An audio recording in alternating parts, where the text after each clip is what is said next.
605. So, welcome to Center for Social Dialogue. Number ఇప్పుడు చెప్పలేను, 212 అనుకుంటున్నాను నా లెక్క ప్రకారం. 212 session centre for social dialogue అనేది ఇట్స్ ఓపెన్ ప్లాట్ఫామ్. ఇందులో అందరూ పాత వాళ్ళే కాబట్టి కొత్తగా నేనే I do not want to introduce further again the centre for social dialogue. ఇవాళ రాధశ్రీ గారు ఫిర్దౌసి అనే కావ్యం గుర్రం జాషువా గారు రాసినటువంటి కావ్యం మీద మాట్లాడతారు.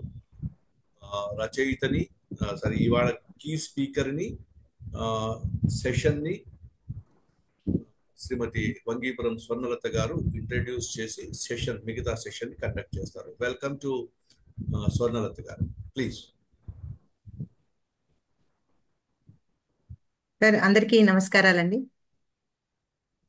సెంటర్ ఫర్ సోషల్ డైలాగ్ వేదిక మీద ఇవాళ ప్రసంగించడానికి విచ్చేశారు డాక్టర్ రాధశ్రీ గారు. రాధశ్రీ గారు ఈరోజు శ్రీ గుర్రం జాషువా గారి ఫిరదౌసి కావ్యం గురించి ఆయన సమీక్ష చేస్తారు. రాధశ్రీ గారి గురించి చిరు పరిచయం. రాధశ్రీ గారు MA, MCom, PhD and CA, LLB ఆయన క్వాలిఫికేషన్స్. అలాగే రాధశ్రీ గారు బ్యాంక్ చీఫ్ మేనేజర్గా 35 సంవత్సరాలు పనిచేసి రిటైర్ అయ్యారు. బ్యాంకు సేవ 35 సంవత్సరాలు చేస్తే 54 సంవత్సరాలు సాహిత్య సేవ చేశారు. అంటే సాహిత్యం అంటే ఎంత మక్కువ మనం దీన్ని బట్టి మనకు అర్థమవుతుంది. అలాగే రసవాహిని అనే సంస్థకి అధ్యక్షులుగా పనిచేశారు. భారత భారతికి ఉపాధ్యక్షులుగా పనిచేశారు. సిసి వాణి, తెలుగు తేజం అనే పత్రికలకి సంపాదకులుగా ఉంటున్నారు. ఆయనలో ఉన్న ఒక ప్రత్యేకత ఏంటంటే ఎక్కువగా పద్యంలోనే మాట్లాడతారు. ఆయన చెప్పుకున్నది అంటే గర్వంగా చెప్పుకున్న మాట ఏంటంటే, ఒక పద్యం ఏంటంటే, పలుకు పలుకున పద్యమే పరిమళింప, పలుకు పలుకున పద్యమే ప్రతిఫలించ, పలుకు పలుకున పద్యమే పల్లవింప, పద్యమందునే మాట్లాడు ప్రతిన నాది. పద్యంలోనే మాట్లాడే ప్రతిన పూనిన రాధశ్రీ గారు ఈరోజు గుర్రం జాషువా గారు రచించిన ఫిరదౌసి గురించి ఆయన కావ్య పరిచయం చేయబోతున్నారు. సో రాధశ్రీ గారికి సిఎస్డి తరపున ఈ వేదికకు ఆహ్వానం పలుకుతున్నామండి. రాధశ్రీ గారు, మీకోసం వేదిక ఎదురు చూస్తోంది. చాలా సంతోషం అమ్మా, చాలా సంతోషం అండి. వందనముగా సత్కవితా చందనమును పూయుచుంటి సభలోపల ఆనందము తొణికిసలాడగా వందనమందింతు మీకు పద్యములోనన్. మీ అందరికీ పద్యంలోనే నా నమస్కారం తెలియజేస్తున్నాను. వందనముగా సత్కవితా చందనమును పూయుచుంటి సభలోపల ఆనందము తొణికిసలాడగా వందనమందింతు మీకు పద్యములోనన్. అందరికి వందనమ్ములనందించుచునుంటిని పరమానందముతో డెందము స్పందన పొందగా వందనమందింతు మీకు వరణీయులుగా. అందరికీ పద్యంలోనే నమస్కారం తెలియజేస్తూ ఇవాళ అవధానం రఘుకుమార్ గారు నాకు ఈ అవకాశాన్ని కల్పించారు. ఫిరదౌసి కావ్యం మీద మాట్లాడేటువంటి అవకాశాన్ని ఇచ్చినటువంటి సిఎస్డి వారికి, ఈ కార్యక్రమానికి ఎంతో ఉత్సాహంతో పాల్గొంటున్న అందరికీ, ముఖ్యంగా మా గురు పితామహులు బాలమోహన్ దాస్ గారికి, ఈ కార్యక్రమాన్ని నిర్వహిస్తున్న స్వర్ణలత గారికి, అందరికీ మరొక్కసారి నమస్కారం తెలియజేస్తూ, ఈ ఫిరదౌసి అనేది ఒక పారసీక కవి పేరు. ఆయన 940వ సంవత్సరంలో పుట్టాడు, 1025వ సంవత్సరంలో పరమపదించారు. 85 సంవత్సరాలు జీవించారు. ఈయనను సత్కరించిన, ఆ తర్వాత అవమానించిన గజనీ మహమ్మద్ కూడా 971లో జన్మించారు. 1030లో ఆయనను పరమపదించారు. మనిషి మంచి గాని చెడు గాని అవే నిలబడతాయి, కానీ ఈ మధ్యలో వచ్చేటువంటి ఈ డబ్బులు, దీనారాలు, కీర్తులు ఇవేవి కూడా, వాళ్ళు ఇచ్చే సన్మానాలు, సత్కారాలు ఇవేవి కూడా నిలబడవు. మంచి చెడు మాత్రమే చరిత్ర గుర్తు పెట్టుకుంటుంది అని చెప్పేటువంటి ఈ మహోన్నత మహత్కర రసవత్తర బృహత్తర కావ్యాన్ని జాషువా గారు రాశారు. జాషువా గారు రాసి దాన్ని ప్రచురించుకోవడానికి కూడా ఆయనకు ఆర్థిక స్థితి లేనప్పుడు ఏకాదండయ్య పంతులు గారు, సింగరాజు లక్ష్మీనారాయణ గారు ఎంతో ప్రోత్సహించి కావలసినంత ద్రవ్యం ఇచ్చి ఆ పుస్తకాన్ని ముద్రింపజేసి దానికి ప్రాచుర్యం కల్పించారు. ఆ పుస్తకం చాలా విశేషమైనది. ఆ పుస్తకం విశేషమైంది కాబట్టే ఇవాళ మనం దాని గురించి చెప్పుకుంటున్నాము.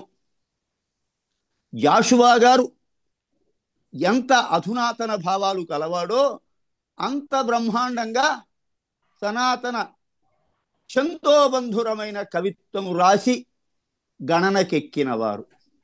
ఇక కావ్యంలోకి వెళితే, మును గజనీ మహమ్మదుడభూత పరాక్రమశాలి, వీరవాహినుల బలంబుతో 18 మారులు కత్తి దూసి, రుధిరంబులో భరత ఖండమునార్ద్రమునర్చి, సోమనాథుని పెకలించి గైకొనియ 9 వన్నెల రత్నరాసులను. 1000 సంవత్సరాల నాటి కథ అని ముందరే చెప్పుకున్నాము.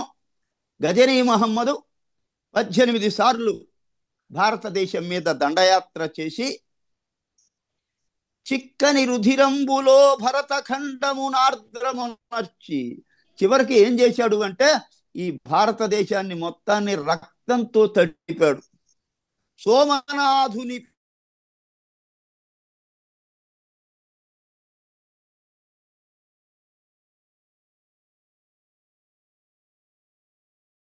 వంటి అమూల్యమైన వజ్రాలు, వైఢూర్యాలు, బంగారం, వెండి ఇలాంటి మొత్తం ఎత్తుకొని పోయాడు. ఈ పద్యంతో ఈ కావ్యం ప్రారంభమవుతుంది. మును గజనీ మహమ్మదుడభూత పరాక్రమశాలి, వీరవాహినుల బలంబుతో 18 మారులు కత్తి దూసి, చిక్కని రుధిరంబులో భరత ఖండమునార్ద్రమునర్చి, సోమనాథుని పెకలించి గైకొనియే 9 వన్నెల రత్నరాసులు. ఈ కావ్యం చాలా మంది చదివే ఉంటారు. కావ్యంలో విశేషం కన్నా అద్భుతంగా చెప్పాడు. బంగారు నాణ్యాలు బస్తాలకెత్తించి మదపుటేనులపై పదిలపరచి, లేత పచ్చల నేరి గోతాలు గుట్టించి లొట్టి పిట్టల మీద తిట్టపరచి, కురువిందమణులను కుంచాల గొలిపించి పరుపుటెద్దుల బండ్లపైన మర్చి, మొలక వజ్రాలు జాలెల బోసి కుప్పించి గుర్రాల మూపుపై గుస్తరించి, అంగజలమున నెత్తు. గజనీ మహమ్మద్ సర్వ సంపదలు దోచుకొని 18 సార్లు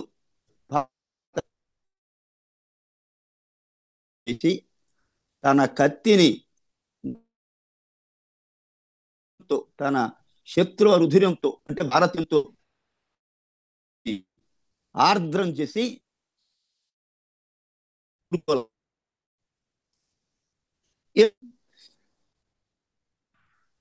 నా పుస్తకాన్ని నా చరిత్రనంతా ఒక పుస్తకంగా గ్రంథంగా రాస్తే ఎలా ఉంటుంది అని ఆయన భావించి తన దగ్గర ఉన్నటువంటి ఎంతో గొప్ప గొప్ప కవులలో శ్రేష్ఠుడు అగ్రశ్రేణి వాడు అయినటువంటి పిరదౌసిని పిలిపించి, పిరదౌసికి అయ్యా మీరు మా చరిత్ర అంతా వచ్చే విధంగా, ఇరాన్ రాజుల చరిత్ర అంతా వచ్చే విధంగా ఒక పుస్తకం రాయండి, ఒక గ్రంథం రాయండి అని చెప్పాడు. 10 మంది ఉన్న సభలో పిలిచి గౌరవంగా పిలిచి ఆయన పుస్తకం రాయమని చెప్పాడు. ఓ కవివర్య, నీ సుకవితోజ్వల వాంగ్మయ పుణ్యభూమిలో నాకు కృతి ప్రధాన సదనంబు రచింపుము శాశ్వతంబుగన్. మా కులభూషణంబులగు మానవనాథుల కావ్యగేహ దివ్యాకృతులన్వనర్పు చిరాయురుపేతుల చేయుమిత్తరన్. ఆయన కూడా మంచి కళాభిమాని, సాహిత్యాభిమాని కాబట్టి తన రచన, తన విజయయాత్రలన్నీ కూడా గ్రంథస్థం చేయించాలి అనుకున్నాడు. ఓ కవివర్య నీసు కవితోజ్వల వాంగ్మయ పుణ్యభూమిలో నాకు కృతి ప్రధాన సదనంబు రచింపుము శాశ్వతంబుగన్. మా కులభూషణంబులగు మానవనాథుల కావ్యగేహ దివ్యాకృతులన్వనర్పుము చిరాయురుపేతుల చేయుమిత్తరన్. కవులు చాలా గొప్పవాళ్ళు, మీలాంటి కవులు ఉండటమే విశేషం. కవిని గన్న తల్లి గర్భంబు ధన్యంబు కృతిని చెందువాడు మృదుడు కాడు. పెరుగు తోటకూర విఖ్యాత పురుషులు కవిని వ్యర్థ జీవిగాదలంత్రు. ఊరికేదో రాసుకుంటూ కూర్చుకుంటాడు, ఎందుకు వీడుత్త పనికి మాలినవాడని చాలా మంది అనుకుంటారు. కానీ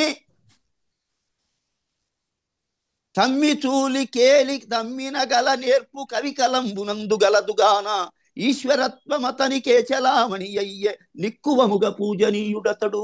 నాకు కవులంటే ఎంతో గౌరవం, కాబట్టి మీరు నా వంశ చరిత్రను వ్రాయండి అని కోరాడు. అంతేకాదు ఆ నిండు సభలో ఆయన ఒక వాగ్దానం కూడా చేశాడు. ఒక్కొక్క పద్యంబునకొక్కొక్క బంగారు రూక ఒసగెదను కవి మక్కా మసీదు తోడని వక్కాణించన్ మహాసభామధ్యమునన్.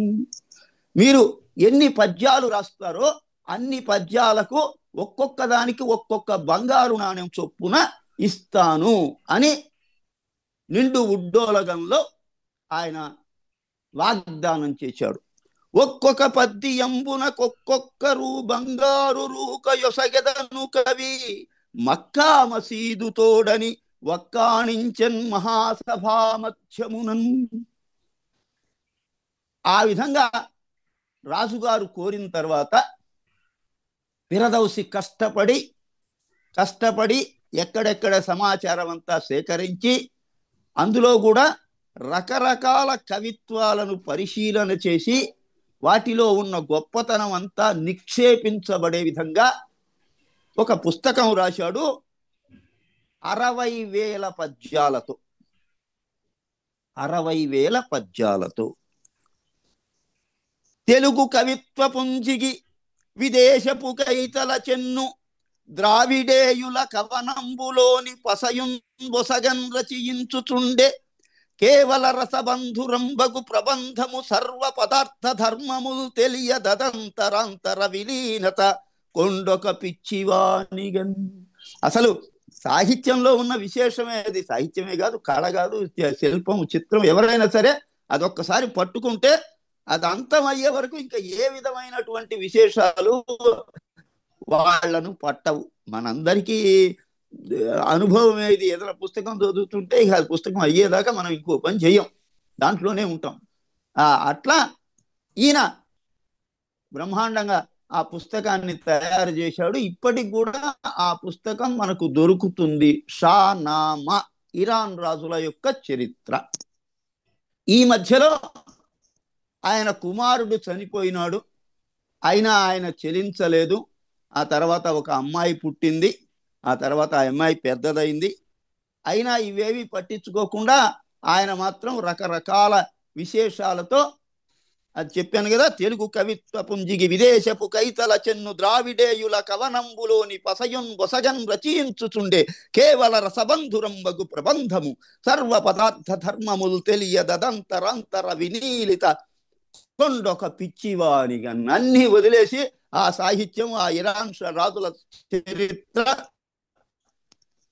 ఆ షానామా గ్రంథం, దాన్ని ఎట్లా తీర్చిదిద్దాలి, ఆ విధంగా ఆయన అసలు ఇల్లును కూడా, ఇంటి పరివారాన్ని కూడా పట్టించుకోకుండా ఆ పుస్తకాన్ని తయారు చేశాడు. ఆ తర్వాత రాజుగారికి చెప్పాడు, అయ్యా 30 సంవత్సరాలైంది, నేను ఎప్పుడో 30 సంవత్సరాలప్పుడు ప్రారంభించాను, నేను 60 సంవత్సరాలు. ఈ 30 సంవత్సరాల్లో మీ పుస్తకాన్ని బ్రహ్మాండంగా తీర్చిదిద్దాను అని ఆయన చెప్పాడు. రాజుగారు పిలిచాడు. రాజుగారు పిలిచి ఆ పుస్తకాన్ని చదివి వినిపించండి అన్నాడు.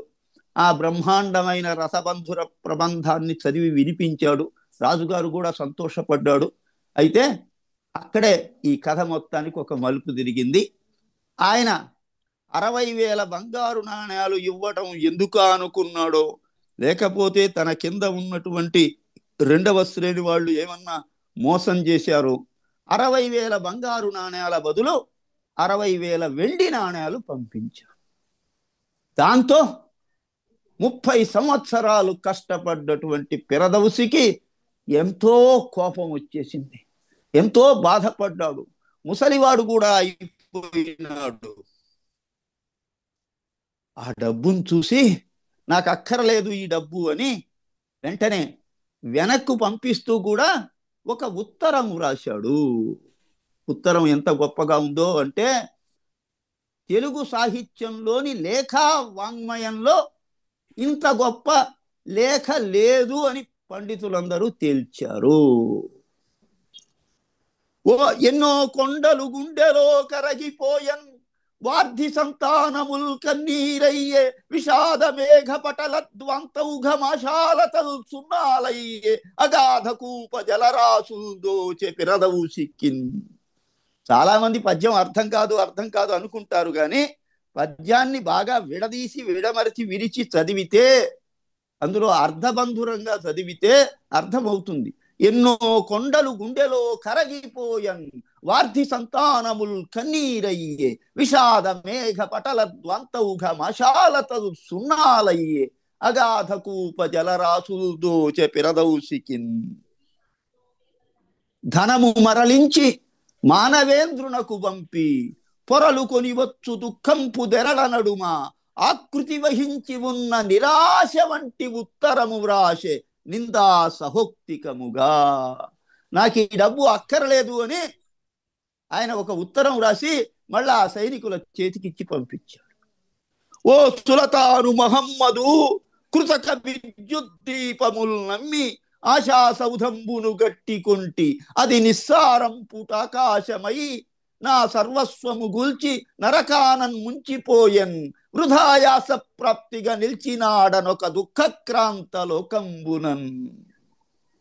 పూని కరాసికిన్ మనుజ భుక్తి యొసంగడు రాతిగుండె సుల్తానులకు. కరాసి చేతికత్తికి మనుజ భుక్తి యొసంగడు, మనుషులను చంపడమే ఆ కత్తికి ఉన్నటువంటి ఆహారం అట. ఆ విధంగా ఉన్నటువంటి వాడికి నీకు నా కవిత్వాన్ని ఇచ్చాను, నేనే తప్పు చేశాను. పూనిక రాసికిన్ మనుజ భుక్తి యొసంగడు రాతి గుండె సుల్తానులకు, అస్మదీయ కవితా సుధ జిందిన పాతకంబు నాపై నటనంబు నచ్చినది, వాస్తవమిట్టి స్వయం కృతైక దోషానల దగ్ధమై చనిన అర్థము నాకు లభింపబోవునే. అసలు నీలాంటి వాడికి కవిత్వాన్ని ఇస్తామనుకున్నానే, అది నాదే తప్పు. మరి నాలాంటి వాడికి ఇంతకన్నా ఏమి సన్మానం జరుగుతుంది?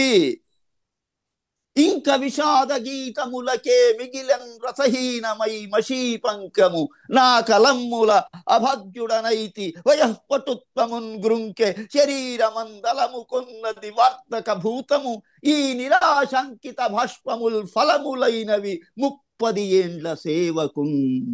30 సంవత్సరాలు సేవించాను. మనకు కూడా అంతే. 30 సంవత్సరాలు సేవించిన తర్వాత నీకు ఈపీఎఫ్ ఇఎంపో, నీకు రిటైర్మెంట్ బెనిఫిట్స్ ఇఎంపో అంటే మనకి ఎంత బాధగా ఉంటుందో, ఆ విధంగా ఇంక విషాద సహీనమై మషీపంకము అంటే సిర. ఆ సిర నా కలంలో ఉన్న సిర మొత్తం అయిపోయింది. ఇంకా విషాద గీతాలు రాసుకోవడానికి తప్ప దేనికి పనికిరాదు. శరీరమందలము కొన్నది వార్తక భూతము, ఈ నిరాశంకిత భాష్పముల్ ఫలములైనవి 30 ఏండ్ల సేవకు. ఇంక విషాద గీతములకే మిగిలెన్ రసహీనమై అని బాధపడి ఒక్కొక్క పద్యంబునకు ఒక్కొక్క నెత్తురు బొట్టు మేనిలో తక్కువగా రచించితి, వృధాశ్రమయ్యే కులీనులైన రాకరణిన్ ముషల్వల్కునే, కవితారుణమీయకుండునే నిక్క మెరుంగనైతి గజనీ సులతాను మహమ్మదగ్రణి. ఒక్కొక్క పద్యానికి ఒక్కొక్క బంగారు నాణెం ఇస్తానని చెబితే నేను నమ్మాను. ఒక్కొక్క పద్యంబునకు ఒక్కొక్క నెత్తురు బొట్టు మేనిలో తక్కువగా రచించితి వృధాశ్రమయ్యే కులీనుడైన రాధికరణిన్ మృషల్వల్కునే కవితారుణమియకుండునే నిక్క మెరుంగ నైతి గజనీసులతాను మహమ్మదగ్రణి. పద్యం చాలా మంది రాస్తారు, కానీ జాషువా లాగా రాసేవాళ్ళు చాలా కొద్ది మంది ఆధునిక కాలంలో. అల్లా తోడని పలికి, ఇందరికనే మనం చెప్పుకున్న మక్కా తోడిస్తానని వక్కానించాడు, అదే మాట చెప్తున్నాడు. అల్లా తోడని పలికి నా పసిడి కావ్యద్రవ్యమున్ వెండితో చెల్లింపందొరకొన్న ఠక్కరివి నీచే పూజితుండైనచో అల్లాకున్ సుఖమే మహమ్మదు నృపాల సత్యవాక్యం బెవండుల్లంఘింపడవాడే పోనరుడు ధన్యుండి ధరామండలిన్.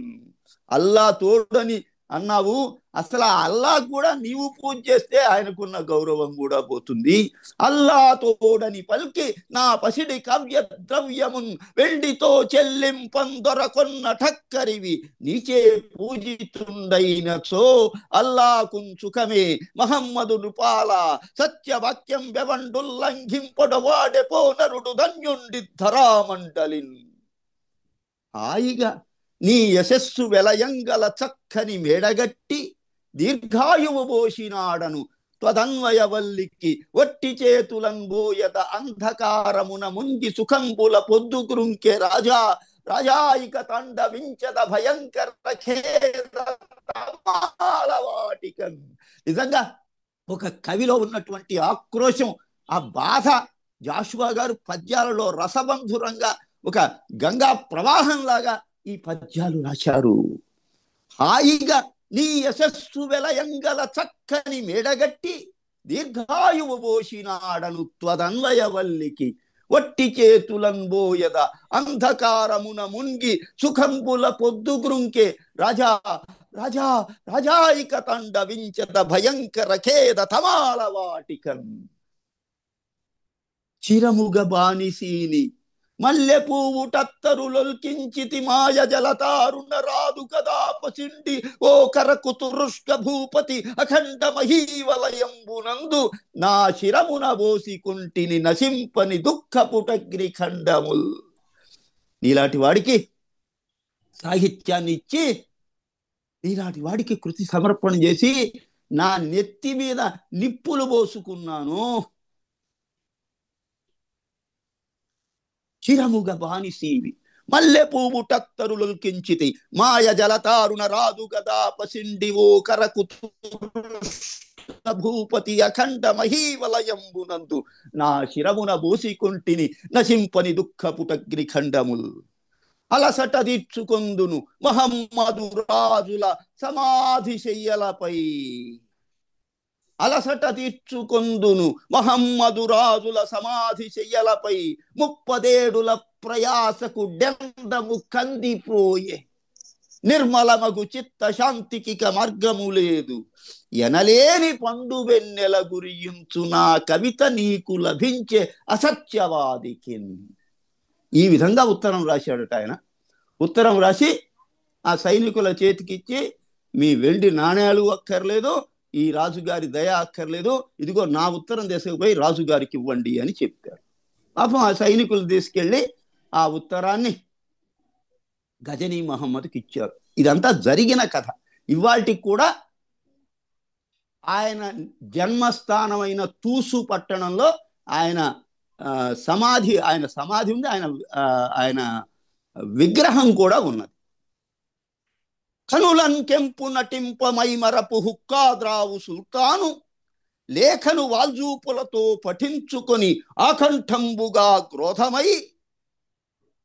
ఆకంఠంబుగా క్రోధమెక్కిన వేటుంగొను పెద్ద పులి మట్కిన్ లేచి సేనాపతిని పిలిచి పెరదవుసిన్ పట్టి వధింపుడని ఆజ్ఞాపించను దండతన్. జాషువా గారు ఇంత గొప్పగా రాశాడు. ఆ లేఖ చూసుకొని వాడికి ఇంకా కోపం వచ్చేసింది. సేనాధిపతిని పిలిచి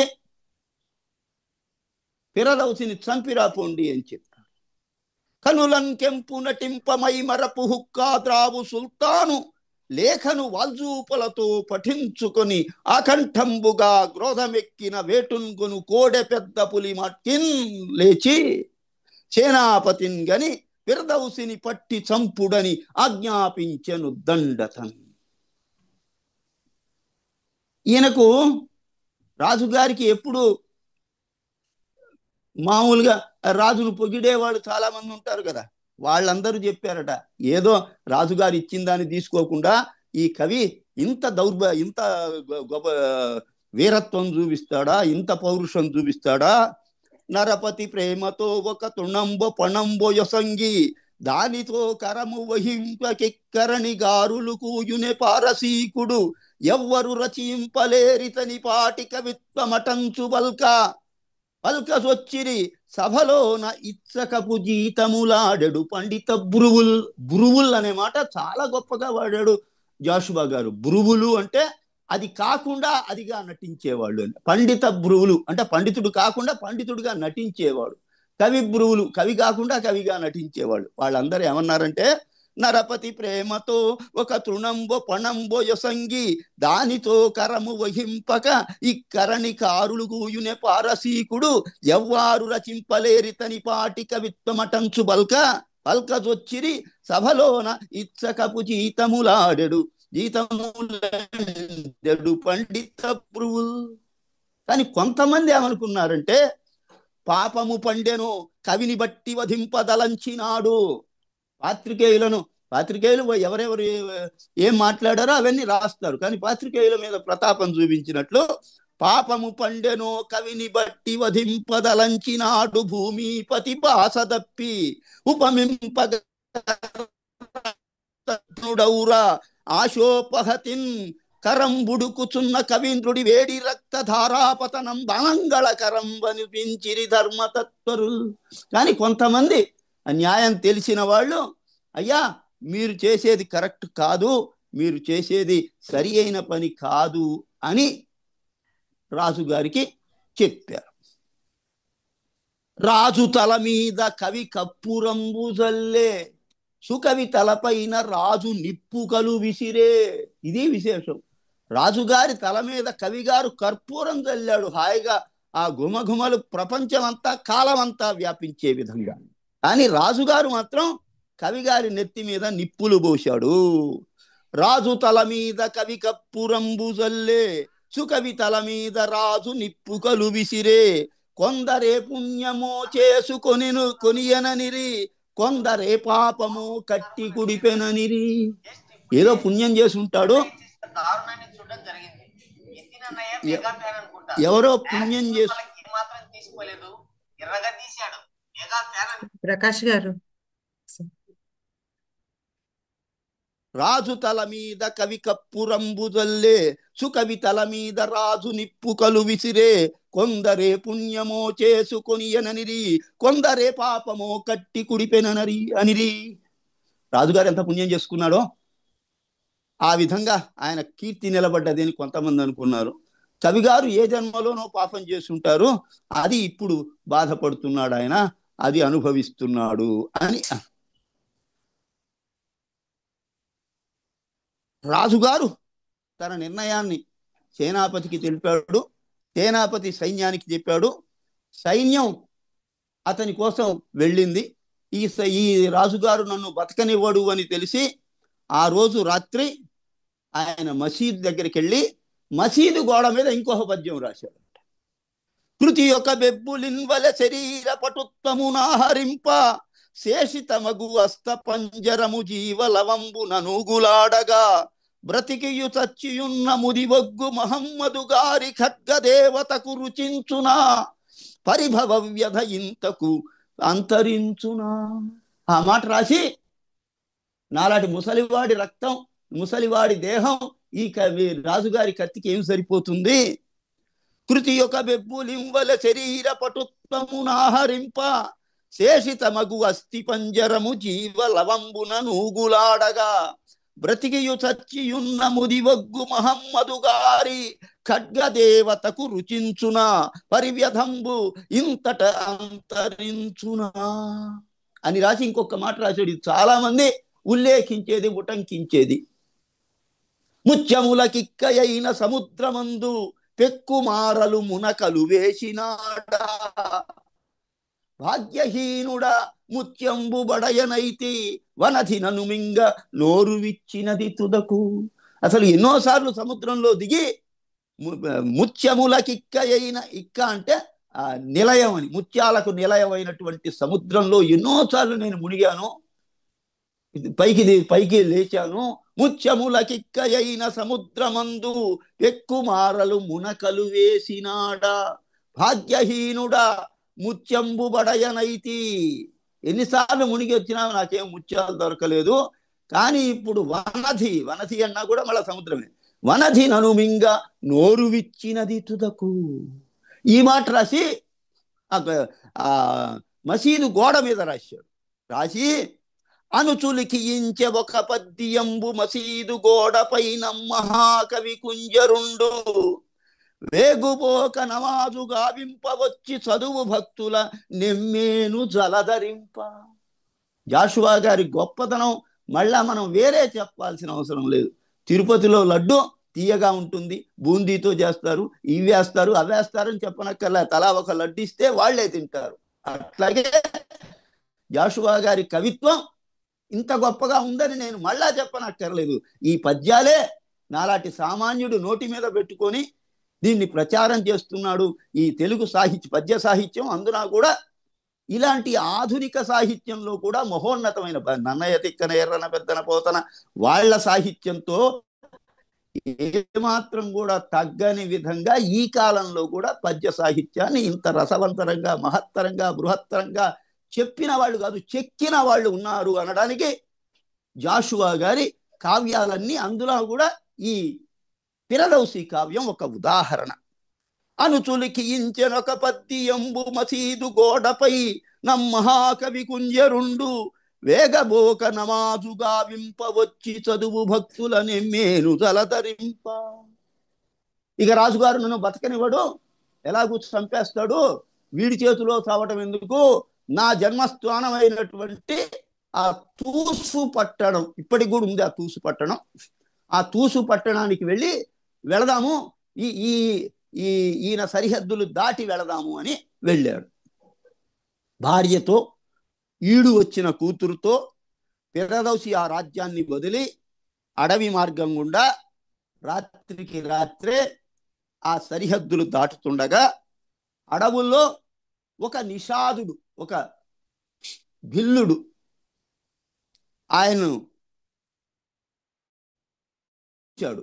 ఎవరు నువ్వు, ఏమిటి అంటే, అయ్యా నేను ఇట్లా అంటే, అతనెంతో, మనం విషాదుడు అంటే ఈయన కూడా ఏమైనా అన్యాయం చేస్తాడేమో అనుకుంటాం. కానీ అతడికి కూడా సాహిత్య అభిరుచి వల్ల, సాహిత్యం మీద ఆసక్తి వల్ల, లేదా మంచి మాటల యొక్క గౌరవం వల్ల అతను పిరదౌసికి ఎంతో సహాయం చేసి చిన్నగా ఆ సరిహద్దులను దాటించి అతన్ని వేరే దేశాన్ని, ఆ తూసు పట్టణానికి పంపించేటువంటి ప్రయత్నం చేశారు. ఆ నిషాదుడి యొక్క గొప్పతనాన్ని చెబుతూ జాషువా గారు ఒక పద్యం రాశారు, పిరదౌసి చెప్పినట్లుగా. నరులు గడించి పెట్టిన వినాశన సూచకమైన పాపము ఇద్ధరణిక సహ్యమై బహువిధంబున మూలుగుచున్నదన్న, ఈశ్వరుని కృతావిలోకన దవానలముల్ నిను వంటి వారికై వెరచి దహింపకున్నవని మనంబున ఎంచెద నిషాద వల్లభ. అంటే ఇట్లాంటి రాజులు, ఇట్లాంటి క్రూరత్వం ఉన్నవాళ్ళు, కపటత్వం ఉన్నవాళ్ళు తయారు చేసి పెట్టిన ఈ మహాపాపాన్ని నిజంగా ఆ భగవంతుడు కాల్చిపారేసేవాడే. కానీ మధ్యలో నీలాంటి మంచివాళ్ళు కూడా ఉన్నారు అని ఆ నిప్పులు ఈ దేశాన్ని, ఈ లోకాన్ని తాకటం లేదయ్యా. నరులు గడించి పెట్టిన వినాశన సూచకమైన పాపము ఇద్ధరణికి అసహ్యమై బహువిధంబుల మూలుగుచున్నదన్న, ఈశ్వరుని కృతావిలోకన దవాననముల్ నినువంటి వారికై వెరచి దహింపకున్నవని ఎంచెద మనంబున నిషాద వల్లభ. పిరదౌసి గజనీ మహమ్మదు రాజ్యం యొక్క సరిహద్దులు దాటాడు. దాటాడు అని మళ్ళా సైనికులు వచ్చి చెప్పారు, అయ్యా మన సరిహద్దుల్లో లేడు, మన రాజ్యంలోనే లేడు, వాడు వెళ్ళిపోయినాడు. పిరదౌసి అలా వెళ్ళిపోయిన తర్వాత చాలా బాధపడ్డాడు. రాజుగారు కూడా చాలా మంది ఆయనకు నచ్చ చెప్పారు, అయ్యా నీ హుక్కా తాగే ఖర్చులో సగం లేదు నువ్విచ్చే దీనారాలు, ఎందుకు పాపం ముసలివాణ్ణి, అందులో వాడితో నువ్వు బ్రహ్మాండమైనటువంటి కళా సృష్టి చేయించుకున్న వాడిని బాధ పెడతావు.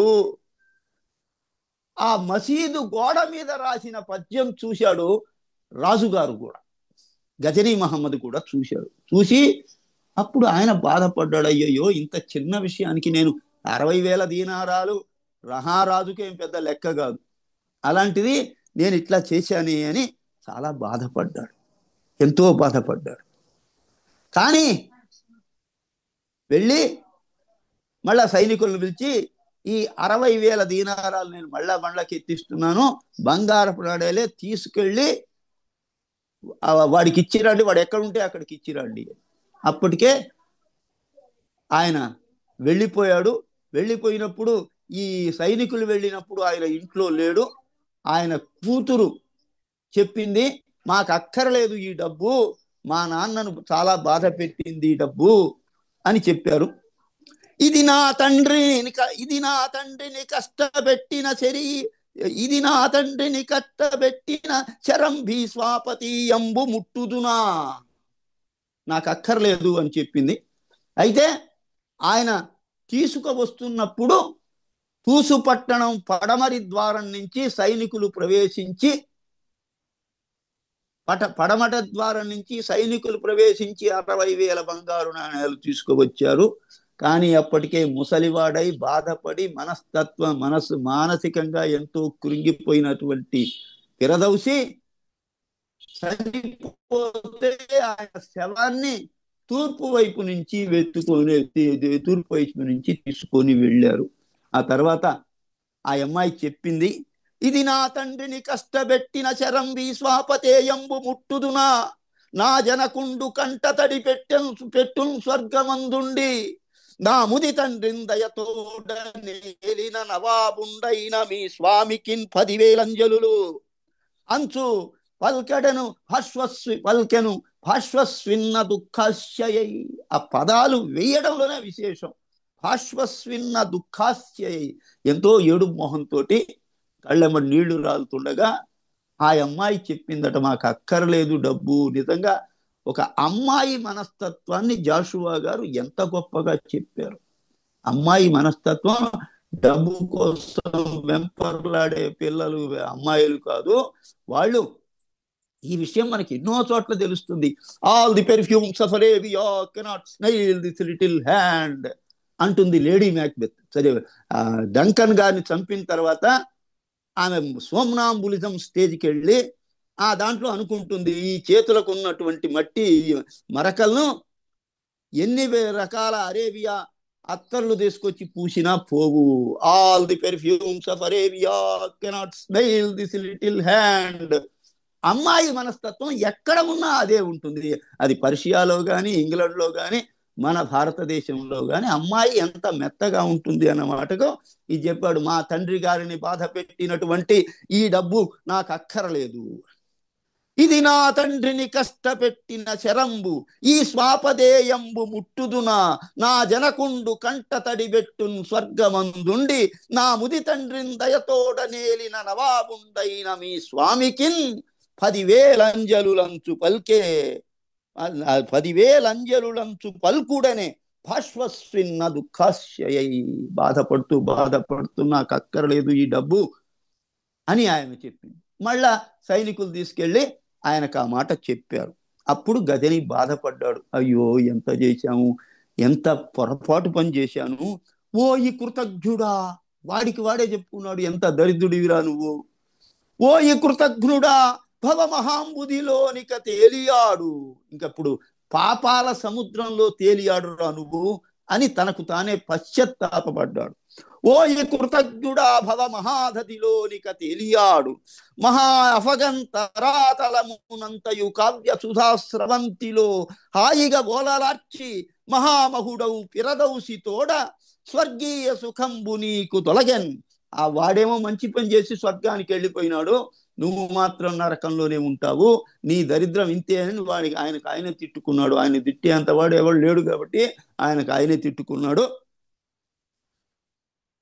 తనుమా మనుజపీనుగవై ఈ ధరిత్రిన్ అని అనుకున్నాడు. ఇంకేం చేస్తావు, చావు కూడా రాదు నీకు, మనుపీనుగువై నడుస్తున్న పీనుగులాగా ఉండురా నువ్వు అని ఆయనే తిట్టుకున్నాడు.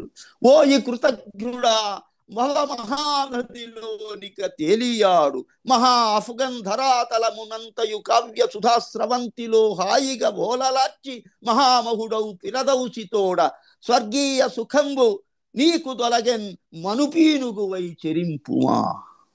న్యాయము దప్పి ఈ ప్రళయ నాటక దృశ్యము చూచినాడవు, ఈ కాయమికేల భూపతి నికాయమునందలయెత్తగల్గుదే.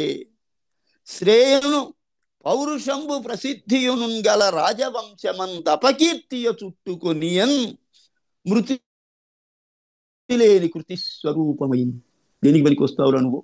మీ ఇరాన్ రాజులందరూ సంపాదించిన కీర్తి అంతా కూడా పుస్తకంలో రాసి ఇరాన్ రాజు చరిత్ర అయినటువంటి షానామాలో నిక్షిప్తం చేశావు.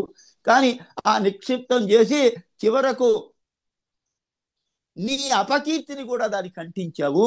ఓ ఈ కృతజ్ఞుడా అని వాడికి వాడే తిట్టుకున్నాడు. అని పశ్చాత్తాప్తుండై వనరి అతని పేరున తూసుపట్టణంబునందొక చక్కని సత్రశాల గట్టించె నవాబు కవి రుణంబు చెల్లింపంగన్. ఇక ఏం చేయాలి ఈ డబ్బులతోని, ఫిరదౌసి పేరు మీద ఒక సత్రశాల కట్టించాడు. ఇప్పటికి కూడా ఆ తూసు పట్టణంలో ఫిరదౌసి పేరు మీద కట్టించినటువంటి ఆ సత్రశాల ఆనవాళ్లు ఉన్నాయి. ఇదంతా చెబుతూ జాషువా గారు ఏం చెప్పాడంటే, కీర్తి అపకీర్తి రెండే ఉంటాయి ప్రపంచంలో, మిగతా అన్నీ కూడా పోయేయే. ఇవాళ నన్నయ్య గారు లేరు, కానీ నన్నయ్య గారి కావ్యం ఉంది. తిక్కన గారు లేరు, తిక్కన గారి కావ్యం ఉంది. ఎర్రన గారు లేదు, పోతన గారు లేరు, మహాభాగవతం మన చేతిలో ఉంది. కాబట్టి కీర్తి అపకీర్తే. శ్రీకృష్ణదేవరాయలను, రాజరాజ నరేంద్రుణ్ణి మనం ఎందుకు ఇంతగా చెప్పుకుంటున్నాము అంటే వాళ్ళు చేసినటువంటి మంచి పని. మరి కవులందరినీ ఎందుకు చెప్పుకుంటున్నామంటే వాళ్ళు చేసినటువంటి కళా సృష్టి. ఇంతటి మహాకావ్యంలో ఆయన ఎన్నో వర్ణనలు చేశారు. కానీ నేను సమయాన్ని దృష్టిలో పెట్టుకొని ఈ కొన్ని పద్యాలు మాత్రమే చెప్పాను. ఎందుకని అంటే మరి మొత్తం పద్యమే చెప్తే సమయాన్ని దృష్టిలో పెట్టుకొని ఆయన దాదాపు ఒక 200-300 పద్యాలతో ఈ పుస్తకాన్ని రాశాడు. కానీ ఇందులో కొన్ని పద్యాలు మాత్రం ఏరి, అందులో రసస్ఫోరకమైనటువంటి పద్యాలను ఏరి ఈ పద్యాలతో ఫిరదౌసి జీవితాన్ని మీ అందరికీ తెలియజేసేటువంటి ప్రయత్నం చేశాను. దీనికి నాకు అవకాశం కల్పించినటువంటి 1000 సంవత్సరాల నాటి గాథ అయినా ఇవాల్టికి కూడా ఎంతో రసార్ద్రంగా ఉండేటువంటి ఈ కథను దాదాపు 75 సంవత్సరాల క్రితం రాసినటువంటి జాషువా గారి రచనలను, జాషువా గారిని కులం తక్కువవాడు అని చాలా మంది ఆయన్ను ఈసడించి చూశారు. కానీ ఆయనలో ఉన్న కవిత్వాన్ని ఎవ్వరూ ఏమీ చెయ్యలేరు. ఆయన రాసినటువంటి ఎన్నో పద్యాలు ప్రజల నాలుకల మీద ఉన్నాయి. అదే మాట చెప్పాడు, సుకవి జీవించే ప్రజల నాలుకల ఎందు అని. నా కవితావధూటి నెగాదిగా చూచి రూపురేఖా కమనీయ వైఖరులు గాంచి భళీ భళీ అన్నవారు మీ దేకుల మంచు ప్రశ్న వెలయించి చివాలున లేచిపోవుచో బాకున కుమ్మినట్లగును పార్థివ చంద్ర వచింప సిగ్గగును. అబ్బా ఎంత గొప్పగా రాశారండి అని. తర్వాత మీరు ఏ కులం వాళ్ళు అని ప్రశ్న వేసి ఫలానా కులం అనగానే చాచా ఎదవా అని ఆయన అంటే బాకున కుమ్మినట్లు, బాకున పొడవటం వేరు, కుమ్మటం అంటే దాన్ని యోగా 4 సార్లు గుండ్రగా తిప్పటం అంత బాధేస్తుంది. నా కవితా వధూటి వదనంబు నెగాదిగ దూచి రూపురేఖా కమనీయ వైఖరుల గాంచి భళీ భళీ అన్నవారు మీదే కులమన్న ప్రశ్న వెలయించి చివాలున వెళ్ళిపోవచ్చు వాకున కుమ్మినట్లగును పార్థివ చంద్ర వచింప సిగ్గగును. ఇట్లాంటి కవిత్వం రాసినటువంటి జాషువా గారికి ఎన్నో అవార్డులు రివార్డులు కూడా దక్కినాయి. ఆయన శాసన మండలి సభ్యత్వం కూడా ఆయనకు దొరికింది, పద్మ విభూషణ్ కూడా ఇచ్చారు. కానీ వీటన్నిటినీ మించి, ఈ బిరుదులు వీటన్నిటినీ మించి ఆయన శాశ్వతత్వం ఒక్కటే మనకు దృష్టిలో ఉన్నది. ఆయన ఏ కులం వాడు అన్నది పక్కన పెట్టి ఆయన ఎంత రసవత్తరంగా నీవు వచింపు చోట వసియింతును నేనును దాచియింపు మోదేవి ఒకంత నేలను దెంచెదరే పటమాపటన్ ఈ నిరాశ విషదహ్యమారమై సౌఖ్య పరాన్ముఖమైన ఎట్టి నా జీవిత శేషమంకితము చేచెదనీక వివాహితుండనై. ఈ విధంగా ధారాపాతంగా చెప్పి నా కట్టించు మసీదులన్ మసలుచున్నా కంకలాచించుచున్ నాకున్ కీడు తలంచినాడతి కృతజ్ఞత్వంబు వాటించుచున్ లోకాధీశుడు దేవదేవుని కృపాళుత్వంబు సందేహమై నాకీ ఇచ్చపు భక్తి చేతలు వృధానాట్యంబులై దోచడిన్. ఇంత ధారాపాతంగా, ఇంత గొప్పగా, ఇంత రసబంధురంగా, ఇంత పదబంధురంగా ఆధునిక సాహిత్యాన్ని తీర్చిదిద్దినటువంటి జాషువా గారి రచనల్లో తలమానికమైనది ఈ పిరదౌసి కావ్యం. అందున ఆయన రాసిన లేఖ తెలుగు వాంగ్మయంలోనే ఇంత గొప్ప లేఖ లేదు అనేది మహామహా పండితులే చెప్పినటువంటి విశేషం. అలాంటి పిరదౌసి కావ్యం ఇది. ఈ కావ్యాన్ని కావ్యగానంగా ఊరికినే సమీక్ష ఫలానా రాశాడు, ఫలానా ఇది అన్నారు, ఫలానా ఏకాదయ దండయ్య పంతులు గారు దీన్ని ముద్రించారు అని చెప్పకుండా అసలు ఆ కావ్యంలో ఏమున్నది, దాంట్లో బిగి ఏమిటి, జిగి ఏమిటి, ఎంత గొప్పగా ఈ కావ్యాన్ని రసబంధురంగా ఈయన తయారు చేశాడు అని. అందులో కూడా దాంట్లో ఉన్నటువంటి పద్య సౌందర్యం, పద్యం ఎంత గొప్పగా ఉంటుంది. నిజంగా ఒక్కసారి పద్యానికి అలవాటు పడితే, పద్యం యొక్క రుచి తెలిస్తే ఎవరు పద్యాన్ని వదిలిపెట్టరు. ఎక్కడ చూసినా ముత్యముల కిక్కయైన సముద్రమందు వెక్కుమారలు మునకలు వేసినాడ భాగ్యహీనుడ ముత్యంబు బడయనైతి వనధి ననుమింగ నోరు విచ్చినది తృదకు. ఇంకొక చోట అల్లాతోడని పల్కి నా పసిడి కావ్య ద్రవ్యమున్ వెండితో చెల్లిందొరకొన్న ఠక్కరివి నీచే పూజితుండైనచో అల్లాకు సుఖమే మహమ్మదు నృపాల సత్యవాక్యం బెవండుల్లంఘింపడు వాడెపో నరుడు ధన్యుండి ధరామండలిన్. ఇంత ఆవేశప్రపూరితమైనటువంటి, అందున కూడా దుఃఖావేశంలో శోక వ్యాకుల చిత్తుడైన ఒక కవి, గుండె పగిలిన కవి ఎలా చేస్తాడో దాన్ని అక్షరీకరించినటువంటి మహాకవి జాషువా గారికి నేను కూడా ఆ అమ్మాయి చెప్పినట్టు 10,000 అంజలులంచు పల్కెదను. ఈ అవకాశాన్ని ఇచ్చిన సిఎస్డి అవధానం రఘుకుమార్ గారికి, మా ఈ కార్యక్రమాన్ని కంపైల్ చేస్తున్నటువంటి సమీక్షిస్తున్నటువంటి కంపైల్ చేస్తున్నటువంటి స్వర్ణలత గారికి, మా గురువు గారు మా గురు పితామహులు బాలమోహన్ దాస్ గారికి, మాకు అత్యంత ఆత్మీయ మిత్రులందరికీ మరొక్కసారి నమస్కారాలు తెలియజేస్తూ, సమాజంలో ఉన్న మంచి చెడు మాత్రమే నిలబడతాయి. మంచి చేద్దాం మంచి చేద్దాం అనే మాటతో ముగిస్తున్నాను. స్వస్తి. చాలా ధన్యవాదాలండి. అద్భుతం. ఈ రోజు సాయంకాలము వీణుల విందుగా మీ ఆ, పద్య సమీక్ష, గుర్రం జాషువా గారి ఫిరదౌసిని ఇంత అద్భుతంగా, నాకైతే చాలా చాలా ఎమోషనల్గా కూడా ఉంది. సో ఈరోజు మీ యొక్క ప్రెజెంటేషన్ మీద, మీ టాక్ మీద అందరూ స్పందించడానికి రెడీగా ఉన్నారు. ముందుగా ప్రొఫెసర్ బాలమోహన్ దాస్ గారిని ఆహ్వానిస్తున్నామండి. బాలమోహన్ దాస్ గారు. నాకైతే పద్యాలు రావండి, కానీ మనసులో ఉంది. మా రాధాశ్రీ మీద ఓ పద్యం చదవాలని కూడా అనిపిస్తుంది, కానీ నేను నేర్చుకోవాలి ఆయన దగ్గర.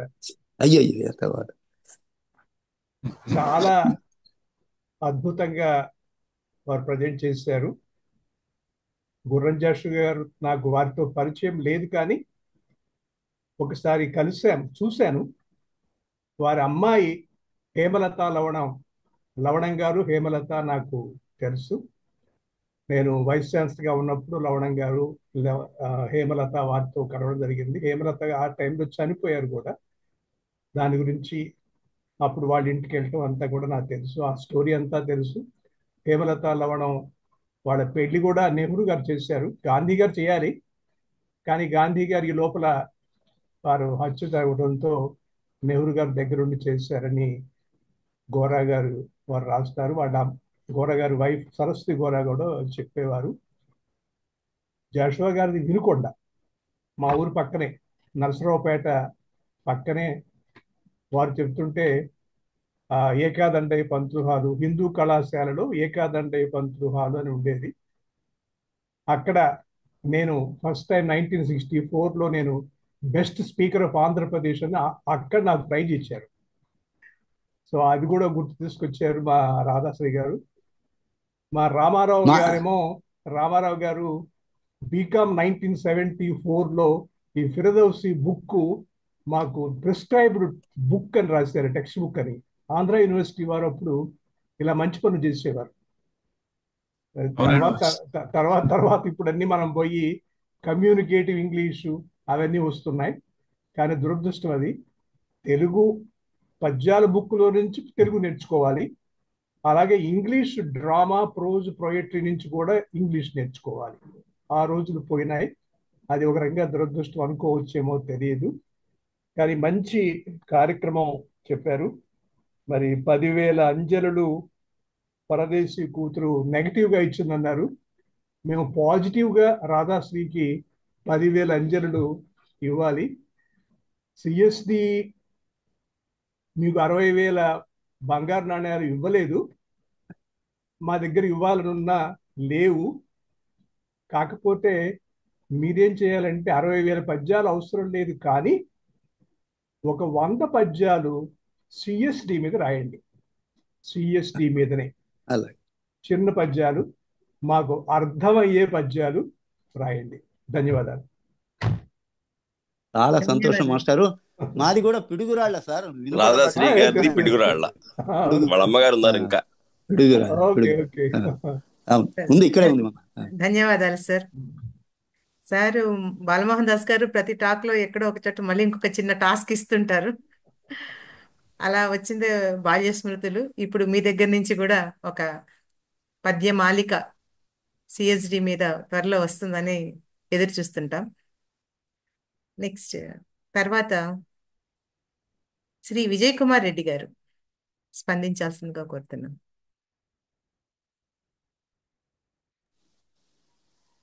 సార్ అన్మ్యూట్ చేసుకోండి సార్. విజయ్ కుమార్ రెడ్డి గారు. అందరికీ నమస్కారం. నవయుగ కవి చక్రవర్తి అయిన జాషువా గారి కవిత గురించి మన రాధాశ్రీ గారు ఎంతో చక్కగా కవితా జల ప్రవాహంగా చెప్పారు. వారి హృదయంలో నుండి, నాలుక నుండి జాలువారాయి.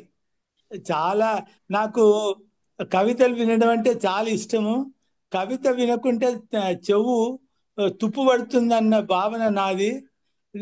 నా దగ్గర ఒక బుక్ ఉంది, దాని నుండి 2 లైన్లు చెప్తాను. జాషువా గారు ఏమన్నారంటే, నా గురువులు 2, ఒకటి పేదరికం, రెండవది కులమత భేదం, ఒకటి సహ సహ సాహసాన్ని నేర్పింది, రెండవది నాలో ఎదిరించే శక్తిని పెంచింది. బానిసగా మాత్రం మార్చలేదు. దారిద్ర్యాన్ని, కుల కుల భేదాన్ని కూడా చీల్చి నేను మనిషిగా నిరూపించుకోదలిచాను. వాటిపై కత్తి కట్టాను. అదే నా కత్తి కవిత. Thank you so much. వారికి నా అభినందనలు, రాధాశ్రీ గారికి అభినందనలు, నమస్సుమాంజములు. చాలా థ్యాంక్ యూ. సంతోషం సార్. ధన్యవాదాలు సార్. సార్ రామ్ కిషోర్ గారు.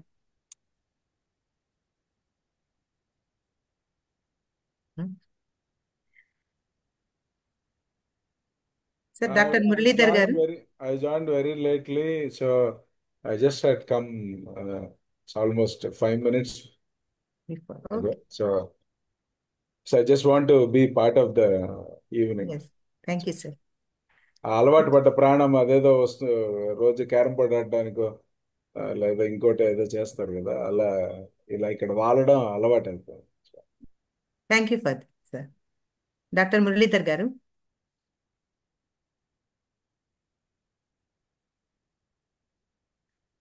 సార్ డాక్టర్ మురళీధర్ గారు. Good evening madam. Same pinch Ram ఏదైతే చెప్పినాడో అదే, ఈ అలవాటు పడ్డ ప్రాణాలు సిఎస్డి నుంచి అంత తొందరగా తప్పుకోలేవు. అందుకే ఈరోజు ఒక ప్రోగ్రామ్ ఉంటే మానుకుని రాధాశ్రీ గారు ఇంత అద్భుతంగా చెప్తారని నేను ఎందుకో ఊహించినాను. కాబట్టి అది మిస్ అంటే తర్వాత కూడా చూడొచ్చు అనేది ఉన్నా కానీ సరే, అందరితో కలిసి సినిమా చూడము అన్నటువంటిది ఎంతైతే అద్భుతంగా ఉంటుందో, సిఎస్డిలో పార్టిసిపేట్ చేయడం కూడా అంతే అద్భుతమైనటువంటి విషయము.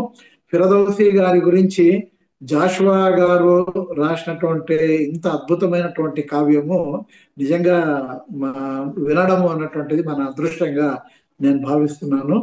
మంచి అన్నది మాల అయితే మాల నేను అవుతాను అనేసి ఎవరన్నారో నాకు పెద్ద గుర్తులేదు. మొత్తం మీద అట్లాంటి సిఎస్డిలో మనం అందరం కూడా అన్నిటినీ కూడా మామూలుగా అయితే ఈవెన్ ఫిలాసఫీల గురించి చర్చించేటప్పుడు అన్ని ఫిలాసఫీల గురించి మాట్లాడతాం, కానీ చివరికి హిందుత్వవాది అయినటువంటి సావర్కర్ను కూడా ఇంక్లూడ్ చేయడంలోనే రవికుమార్ గారి గొప్పతనం అన్నటువంటిది నాకు కనిపించింది.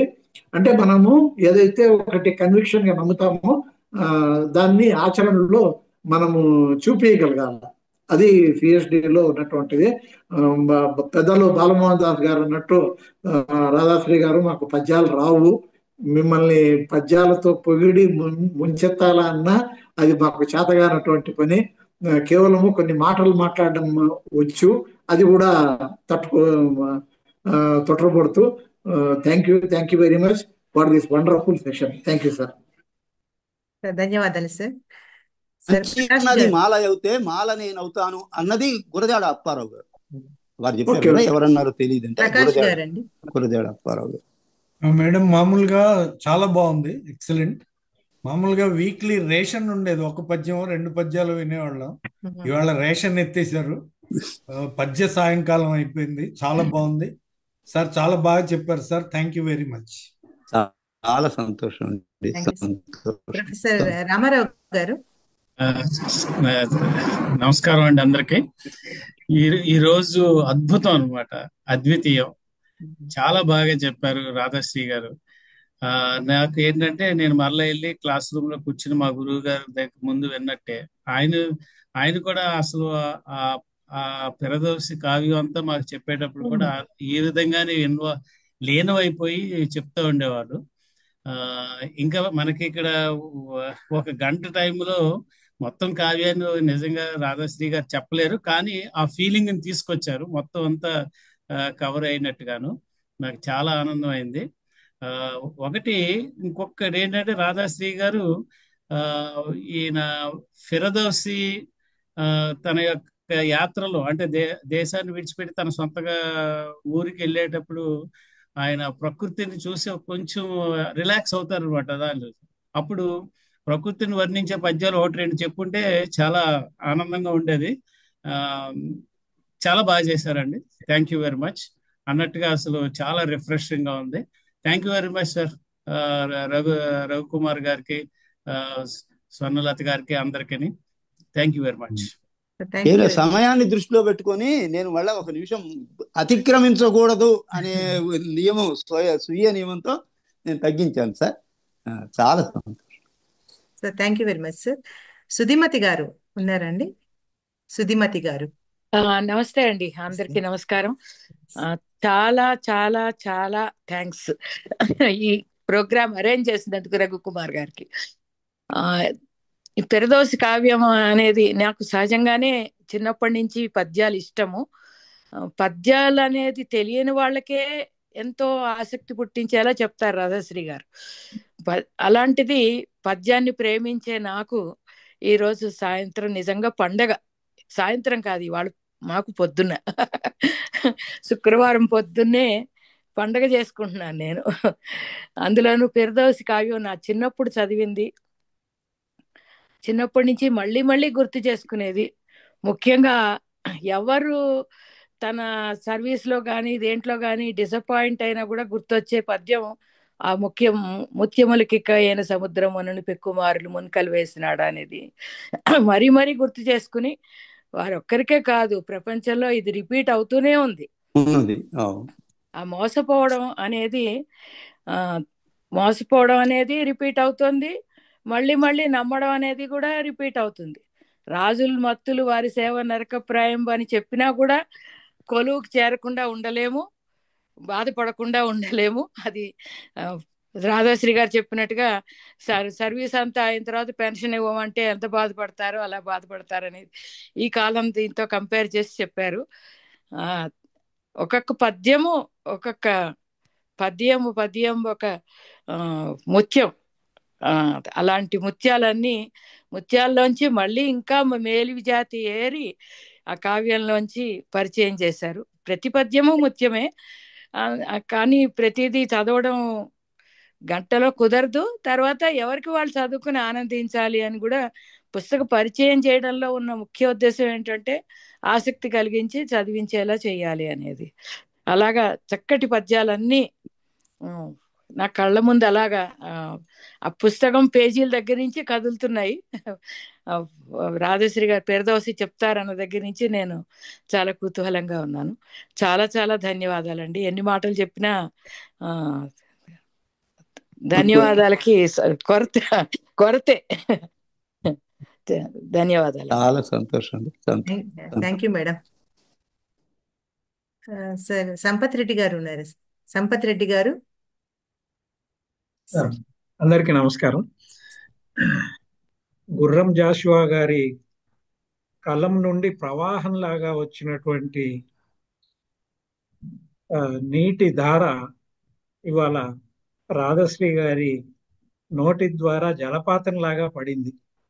అంతకు మించి ఇంకా చెప్పలేదు. ధన్యవాదాలు. అమ్మా, ఒకరు Xiaomi M200 something hand raise చేశారు, ఇంకొకరు కూడా హ్యాండ్ రైజ్ చేశారు. Kindly look in to that. Hand raise చేసిన వాళ్ళు ఇద్దరు ఉన్నారు. సార్ అన్మ్యూట్ చేసుకొని మాట్లాడండి. మీ పేరు లేదు అక్కడ. జియోమి అని ఉన్నారు. సార్ అన్మ్యూట్ చేసుకొని మాట్లాడవలసిందిగా కోరుతున్నాను. అన్మ్యూట్ చేసుకోండి సార్. అన్మ్యూట్ అవ్వలేదు సార్. మైక్ మీద టచ్ చేయండి. మైక్ మీద రెడ్ కలర్ లో ఉంది ఇంకా మైక్.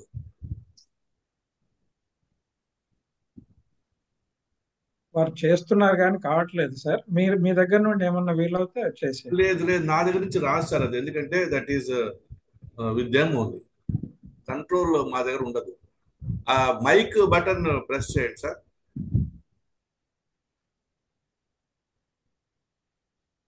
రావట్లేదు. సంధ్యా కిరణ్ గారు కూడా రైజ్ చేశారు హ్యాండ్. నమస్తే సార్.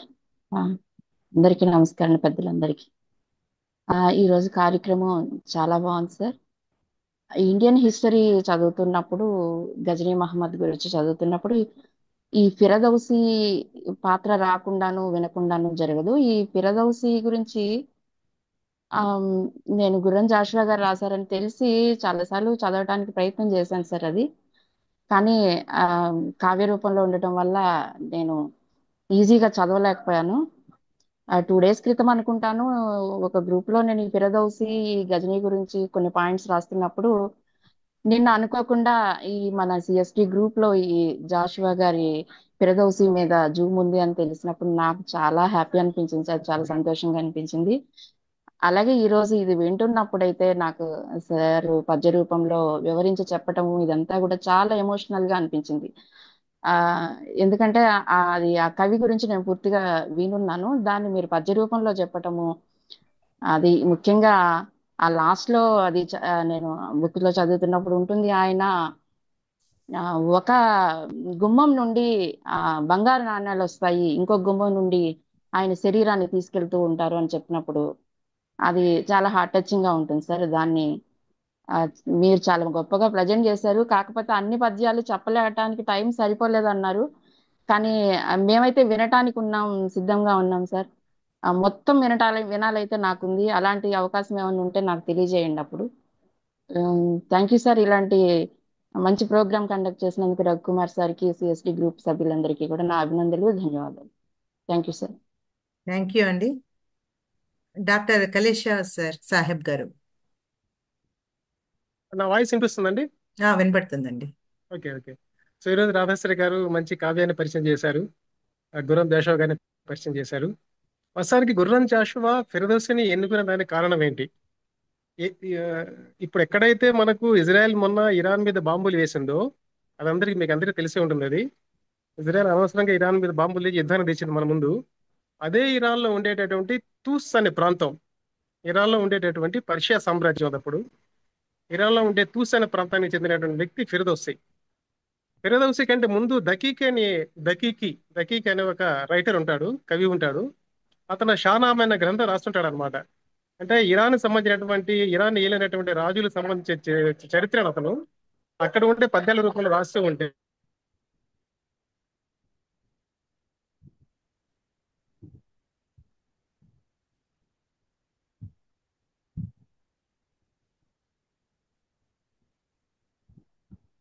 ఎక్కడ ఆగిపోయింది?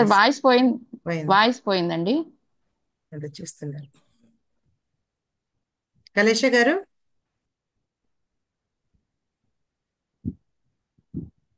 ఆ తూస్ అనే ప్రాంతం, ఆ ఇరాన్ అనే ప్రాంతం వ్యాపించి ఆఫ్ఘనిస్తాన్ లో ఉండేటటువంటి గజనీ అనే ప్రాంతంలో ఉండేటటువంటి గజనీ మహమ్మద్ కి అది వినపడుతుంది. ఆ చెవిన వినపడి అతను వచ్చేసి ఫిరదౌసిని పిలిపించి, నువ్వు నా ఆస్థానంలో ఉండు, మా పూర్వీకుల చరిత్ర కూడా రాయి. ఆ షానామాలో ఏంటంటే నా చరిత్ర, నా పూర్వీకుల చరిత్ర మొత్తం రాయమని చెప్పేసి అతనికి సకల సదుపాయాలు ఏర్పరిచి ఒక పెద్ద పుస్తక భాండాగారాన్ని ఇచ్చి రాయమంటాడు. అదేవిధంగా అతను 30 ఏళ్ళు కష్టపడి 60,000 పద్యాలు రాస్తాడు. అంతకుముందు దకీకి అని ఆయన 1000 పద్యాలు రాస్తాడు అనమాట. సో ఇది షానామాకి సంబంధించినటువంటి చరిత్ర ఇది.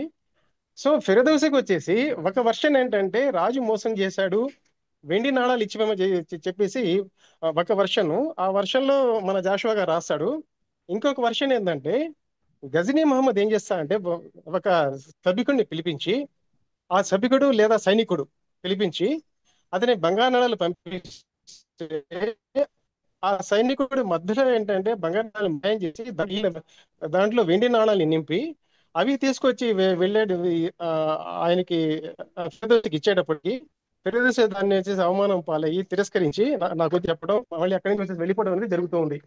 ఇది అనమాట. కొంతవరకు ఏంటంటే ఈ వర్షన్ కూడా ఒకటి ఉంది. సో మొత్తం మీద ఏంటంటే ఫిరదౌసి సంబంధించినటువంటి కావ్యాన్ని జాషువా గారు చక్కగా రాశారు. ఈ ఫిరదౌసి తనలాంటి ఒక కవి ఒక వివక్షతకు గురయ్యి ఎప్పుడైతే అతను చాలా బాధపడి తన కూతుర్ని భార్యని తీసుకొని అడవులకి వెళ్ళిపోవడం, తర్వాత ఒక కవిగా ఉండి సకల సౌభాగ్యాలు అనుభవించినటువంటి కవి తనలాగేంటంటే బాధపడి వెళ్ళిపోవటం అనేది గుర్రం జాషువా గారిని కలిచివేసి ఆ ఫిరదౌసి కవిత్వాన్ని ఈయన రాస్తాడు అనమాట. ఫిరదౌసికి జీవిత చరిత్రని ఈయన రాస్తాడు. కాకపోతే ఇద్దరికి ఉండే తేడా ఏంటంటే గుర్రం జాషువా గారికి సత్కారాలు, సన్మానాలు, దాని తర్వాత గండ పెంటరాలు, కాలికి కంకణాల తోడడం కూడా జరుగుతుంది. కానీ ఫిరదోస్కి మాత్రం ఏంటంటే ఆ విధంగా జరగదు. పాపం అతను మళ్ళీ గజనీ మహమ్మద్ ఆ సభ్యుడు ఎవడైతే మోసం చేశాడో అతన్ని పట్టుకొని అతన్ని వధించి నువ్వు ఈ విధంగా చేస్తావని చెప్పేసి మళ్ళీ ఈ 60,000 బంగారు నాణాలు పంపించినప్పుడు, కానీ అతను ఉండడప్పుడు ఇతని శవం ఒక దారం నుంచి పోతుంటే బంగారు నాణాలు ఇంకో దారం నుంచి వస్తాయి. ఇవన్నీ ఏంటంటే ఆయన రాశాడు. ఇది మొత్తం మీద జరిగినటువంటి ఇది. కానీ చక్కటి కవిత్వం అది. దాంట్లో ఒక పదం అనేది నాకు ఇప్పటికీ చాలా చాలా హ్యాపీగా ఉంటుంది. పాంధుడు అనే పదం వాడతాడు అక్కడ. అంటే పాంధుడు అంటే పదిగుడు. పదిగుడు అంటే అరణ్యంలో పోతూ ఉంటే, అడవిలో పోతూ ఉంటే ఎండుటాకు యొక్క శబ్దం కూడా కలవర పెడుతుందట, భయపెడుతుందట. ఇది చూడండి ఎంత మంచిగా రాశాడు ఆయన. అడవిలో అరణ్య మార్గంలో పోయేటప్పుడు ఎండుటాకు కదిలినప్పుడు వచ్చిన శబ్దం కూడా ఆ ఒంటరితనంలో పోతూ ఉంటే ఆ పాంధుడికి పదిగుడికి భయపడుతుందట. So thank you very much. చాలా చక్కగా చెప్పారు రాధశ్రీ గారు. Thank you. థ్యాంక్ యూ అండి. పతంజలి గారు. చాలా సంతోషం అండి. అయితే ఇక్కడ మోసం చేశాడా రాజుగారే ఇచ్చాడా అనేది వివాదాస్పదం. అందుకే నేను చెప్పాను అక్కడ ఏ విధంగా జరిగిందో గానీ ఫిరదౌసికి మాత్రం వెండి నాణ్యాలు అందినాయి. మరి ఏజెంట్ చేసే తప్పులకు ప్రిన్సిపాల్ దే రెస్పాన్సిబిలిటీ అన్నట్లు ఈ సైనికుడు తప్పు చేసినా రాజుగారు చేసినట్లే ఆయన భావించాడు. రాజుగారి మీదనే ఆయన ఉత్తరం రాశాడు. ధన్యవాదాలు. విషయం ప్రస్తావించారు. ఎక్కడ సభికులు తప్పు మిస్లీడ్ చేశారో లేకపోతే దారిలో ఏమన్నా జరిగిందో అనే విషయం మీరు అన్నారు. చెప్పాను. పతంజలి అది ఇది విధంగా లేదు. రెండు వెర్షన్స్ ఉన్నాయి కాబట్టి ఇది విధంగా లేదు. ఏజెంట్ చేసిన తప్పుకు ప్రిన్సిపాల్ రెస్పాన్సిబుల్ కాబట్టి సైనికుడు తప్పు చేసినా సభ్యుడు తప్పు చేసినా రాజుగారికి అది ఆపాదించారు. ప్రొఫెసర్ కృష్ణమోహన్ గారు. అందరికీ మరొకసారి నమస్కారం అండి. ఈరోజు అందరూ చెప్పినట్లుగా ఇది రాధశ్రీ గారు ఉన్నారంటే మనకి ఇది ఒక వీణుల విందు. అన్ని పద్యాల రూపంలో ఈరోజు మన గుర్రం జాషువా గారు వారు రాసినటువంటి ఫిరదౌసి, ఆయన ఒక పెద్ద కవి. ఆ కాలంలో అది పర్షియన్, ఇరాను అవన్నీ కూడా గుర్తు చేస్తూ తను రాసినటువంటి దాని మీద పద్య రూపంలో మనకి ఎంతో గొప్పగా ఒక ఎక్స్టెంపోర్ గా వివరించారు. ఇంకా తిరుగులేదు వీరికి. నేను కామెంట్స్ లో కూడా రాశాను. అలాగే గుర్రం జాషువా అంటే మనకి తిరుగులేని కవి మన కోసము. ఈ మధ్యలో ఉన్నటువంటి వ్యక్తి అనుకోకుండా ఇది మా ఊర్లో పుట్టినాడు గుర్రం జాషువా. నవ్వడము కూర ఒక లెగసీ గుర్తుకొచ్చింది నాకైతే. థ్యాంక్స్ రాధాశ్రీ గారు. మీరు అప్పుడప్పుడు ఇట్లా మీకు మీరే వచ్చి మాట్లాడుతుండండి. మాకు ఒక వీణుల విందుగా ఉంటుంది ఈ సాయంకాలం పూట. ఈ రాజకీయాలు ఇవన్నీ మాట్లాడుకున్న టైంలో మీరు అప్పుడప్పుడు వచ్చి మాట్లాడుతుంటే మాకు ఎంతో బాగా ఉంటుంది. We really enjoy your talk అండి. మీరు gifted. Thank you very much Radhasri గారు. Thank you for being with us. Thank you very much అండి. ఉషా గారు చెప్పడం ఎంతో గొప్పగా ఉంది మాకు. Thank you very much. మంచిదండి. రాధాశ్రీ గారు చాలా అంటే ఎమోషనల్ గా, ఆయన మామూలుగానే ఎప్పుడు సమావేశాన్ని గురించి చెప్పేటప్పుడు కూడా అంతే ఎమోషన్ తో చెప్తారు. ఇంకా గుర్రం జాషువా గారు చెప్పినప్పుడు చాలా ఎమోషనల్. ఆయన అడవిలోంచి వెళ్ళేటప్పుడు సంఘటన ఒకటి, ఇంకా ఇలా కాదని ఆ మసీదు మీద రాసి వెళ్ళిపోయింది ఒకటి చాలా బాగా క్యాచీగా అన్నమాట. అన్నీ అలాగే నిజంగా చాలా అదృష్టం. అంతేకాదు నాకు అసలు ఎంతో ఆనందంగా అనిపించేది ఆయన ప్రతిదాన్ని పద్యం రూపంలో చెప్పడం. అలాగే ఆయన తన గురించి చెప్పిన దాంట్లో కూడా ఆ మాట చెప్పారు, నేను ఏదైనా పద్యం అంటే చిన్నప్పుడు రోజులు గుర్తొచ్చాయి. చిన్నప్పుడు పద్యాలు పాఠాలు అంటే పద్యాలు కంఠస్థం చేయటం, ఇవాళకి ఆ పద్యాలని ఆనందంగా సందర్భానికి తగ్గట్టు వాటిని గుర్తు చేసుకొని వాటిని అనుకుని అంటే అవి మళ్ళీ చదివితే ఒక ఆనందం వచ్చేస్తూ ఉంటుంది. ఆ ఆనందాన్ని రాధాశ్రీ గారి ప్రజెంటేషన్ లో బాగా పొందాము. బాగుంది. అంటే మన సిఎస్డి ఒక్కసారిగా పొలిటికల్ ఫిలాసఫీ నుంచి సాహిత్యం వైపు రావటం, అందులో 2వ వారంలోనే రాధాశ్రీ గారి పద్యాలు రావటం, దాంతో మంచి మార్పుగాను చాలా హృదయంగా ఉంది, కరెక్ట్ గా చెప్పాలండి. చాలా సంతోషం. చాలా సంతోషం. Thank you madam. టీనా అని ఒకరు ఉన్నారు, ఎవరు మాట్లాడతారా అండి? టీనా పేరుతో. ఈనా గారు అంటే మనకు విశాఖపట్నంలో కలిశారండి ఆవిడ. భవానీ శంకర్ గారు. ఇప్పుడు సార్ మళ్ళీ ఒక్కసారి అండి, ఆ జియోమి M210 సార్ మీరు అన్మ్యూట్ కాగలరా? లాస్ట్ టైం మీరు ఫెయిల్ అయ్యారు. జియోమి అన్మ్యూట్ అవ్వగలరా? అవ్వట్లేదు సార్. సార్ ఇంకా భవానీ శంకర్ గారు.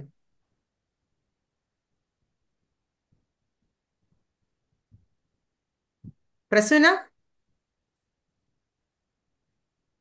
నమస్తే మేడం. నమస్తే సార్. నమస్తే మేడం. చాలా చాలా బాగుంది.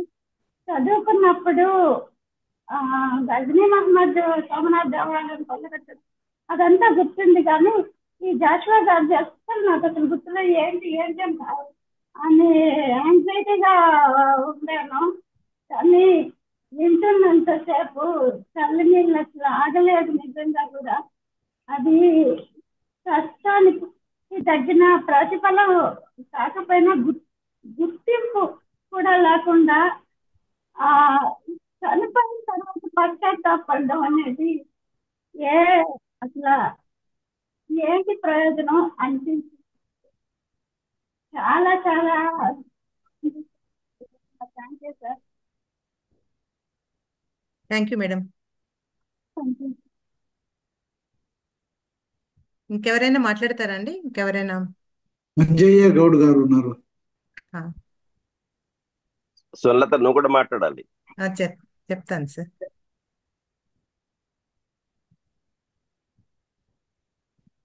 ఓకే సార్, నా అభిప్రాయం కూడా తెలియజేస్తాను. అసలు ఎవరైనా అంజయ్య గౌడ్ గారు ఉన్నారు. అంజయ్య గౌడ్ గారు మాట్లాడండి. పద్య కవి అవధాని సార్. అంజయ్య గౌడ్ గారు. ఇవాళ రవికుమార్ గారు మాట్లాడలేదు ఇంకా. అందరికి నమస్సుమాంజలి. ప్రోగ్రామ్ అయినాక మాట్లాడితే బాగుంటుందేమో అనిపించింది నాకు. అయిపోయిందండి, మీరు ఎండింగ్ లో జాయిన్ అయ్యారు. అచ్చా, ఎండింగ్ లో జాయిన్ అయ్యానా? ఎందుకంటే 6 గంటలకి స్టార్ట్ అయిపోయింది ప్రోగ్రామ్. ఓరే, అంటే ఈ రాధాశ్రీ గారు వినే అదృష్టం ఈ రోజు లేకపోయింది అన్నమాట. ఇది రికార్డు ఉందిలేండి, రికార్డెడ్. మంచిగా ఎంజాయ్ చేయొచ్చు. రాధాశ్రీ గారి గురించి చెప్పడం, జగమెరిగిన బ్రాహ్మణికి జందమేళ అన్న సామెత ఎలాగో గుర్తు, అందరికి గుర్తే ఉండే ఉంటుంది. ఆయన పద్యం అంటే ప్రాణం. ఎప్పుడు పద్య విద్యను చాలా రోజుల నుంచి పరిచయం మాకు. వారు సర్వీస్ లో ఉండగానే కలకత్తాలో ఉద్యోగం చేస్తున్నప్పటి నుంచే పరిచయం. నా కొన్ని కావ్యాలకు ముందు మాటలు కూడా రాశారు. రాధాశ్రీ గారి పద్యచరి చాలా అందంగా, వివేకంగా, ఆశువుగా ఇలా ప్రోగ్రాం వినలేదు కాబట్టి స్పందించడానికి అనుకూలంగా లేదని అనిపిస్తుంది. మరొక మాట మీ అందరికీ నమస్కారం. ధన్యవాదాలు సార్. సార్ అవధానం రవికుమార్ గారు. మేడం నమస్తే అండి. యాక్చువల్ గా గుర్రం జాషువా గారి గురించి నేను అబ్బూరి వరదరాజేశ్వరరావు గారు రాసినటువంటి కవన కుతూహలం అనేటువంటి ఒక పుస్తకంలో ఒక గొప్ప రెఫరెన్స్ చదివారండి. నాకు చదివిన తర్వాత అభ్యుదయవాదులం అని చెప్పుకునేటువంటి తెలుగు కవుల మీద ఒక రకమైనటువంటి కోపం వచ్చింది నాకు. ఫ్రాంక్ గా చెప్తున్నా నేను.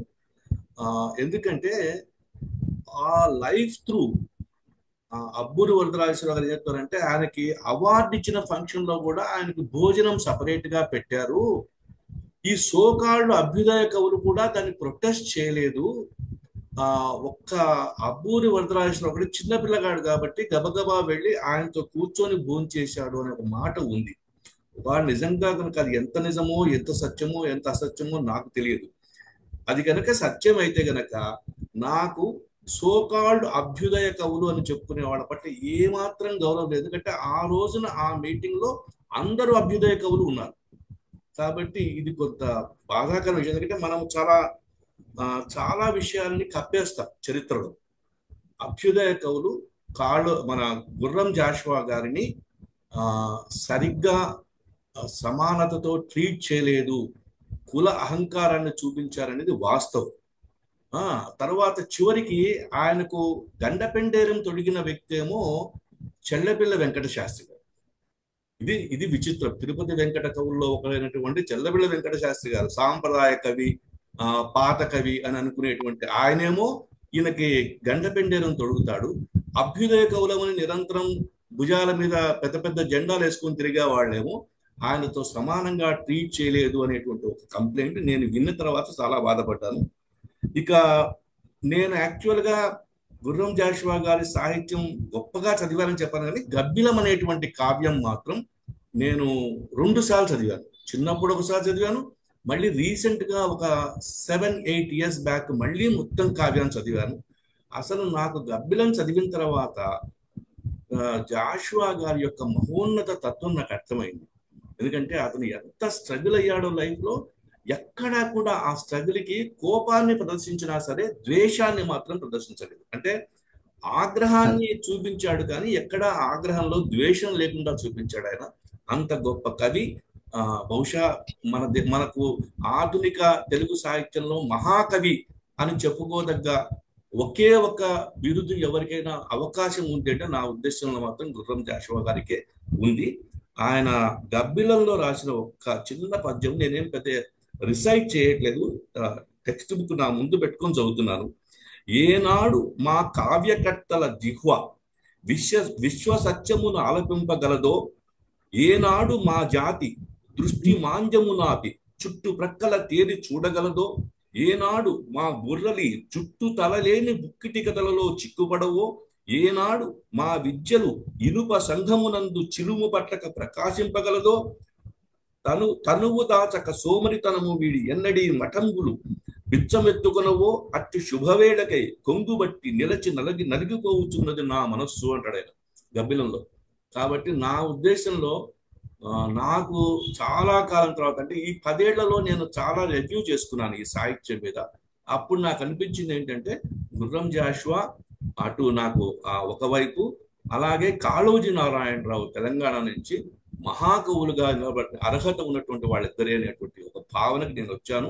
ఇందులో ఎవరైనా అఫెండ్ అయితే నేనేం చేయలేను కానీ, బట్ ఇది నాకు ఉన్నటువంటి అభిప్రాయం. గుర్రం జాషువా చాలా చాలా చాలా గొప్ప కవి. Thank you very much Radhasri గారు. మీ వండర్ఫుల్ ప్రెజెంటేషన్ తో నాకు మళ్ళీ ఫిరదౌసి కూడా చదవాలనే కోరిక కలిగింది, ఎందుకంటే నేను చదివింది గబ్బిలం ఒకటి. Thank you very much sir. Thank you very much sir. అలాంటి వాళ్ళని చూస్తే ఒక్క మాట, అలాంటి వాళ్ళని చూస్తే ఆయన ఒక పద్యం చెప్పుకున్నాడు. హలో, మీ అందరికీ విన్నవించుకునే విన్నపం ఏంటి అంటే, నేను మహాకవి జాషువా పైన శతకం రాశాను, ప్రింట్ అయ్యింది, ఆవిష్కరణ చేయాల్సి ఉంది ఈ నెలలోనో లేదా వచ్చే నెలలో చేద్దాం అనుకుంటున్నాను. జాషువా గారి శతకం రాశాను నేను. Welcome sir. Thank you sir. Sir ఆయన జియోమి సార్ మాట్లాడండి. నమస్తే మేడం. నమస్తే అండి. ఇప్పుడు వినపడుతుంది, నాకు అది పర్లేదు సార్, చెప్పండి. చక్కగా మాట్లాడారు రాధశ్రీ గారు. అక్కడ ఉన్న అందరికీ నమస్కారాలు. చాలా చక్కని కంప్లైంట్స్, చాలా చక్కని విషయాలు చెప్పారు అందరూ. జాషువా గారి ఫిరదౌసి కావ్యం గురించి మరి రాధశ్రీ గారు ఎప్పుడూ కలుస్తుంటారు, మాట్లాడుతుంటారు ఈ విషయాలు. కాబట్టి ఆయన గురించి 2 మాటలు ఏంటంటే, ఆయన పద్యమందునే మాట్లాడు ప్రతిన నాది అని అంటాం ఎంత గొప్ప సాహసోపేతమైన మాటగా నాకు అనిపిస్తుంది. ఆయనతో మాట్లాడుతుంటేనే పద్యాలు మాట్లాడతారు ఆయన. అటువంటి గొప్ప రాధశ్రీ గారి మీటింగ్లో ఈరోజు పాల్గొనగలిగినందుకు సంతోషం. అరేంజ్ చేసిన మీకందరికీ నమస్కారాలు. అయితే రాధశ్రీ గారి గురించి ఇంకొక మాట ఏంటంటే, అసలు ఇటువంటి వాళ్ళ వల్లనే తెలుగు పద్యం కలకాలం నిలబడుతుంది అని నేను చెప్పగలుగుతాను మేడం. ఇప్పటికే తెలుగు పద్యం అంటే ఆసక్తి చాలా మందికి పెరిగింది గతంలో కంటే. ముఖ్యంగా రాధాశ్రీ గారు లాంటి వాళ్ళ ద్వారా ఇంకా చాలా మందికి ఎంతో ఇష్టం కలుగుతుంది తెలుగు పద్యం అంటే. అది తెలుగు భాషలో పద్యానికి, తెలుగు భాషకి ఎంతో వరం లాంటి ఆయన రాధాశ్రీ గారు.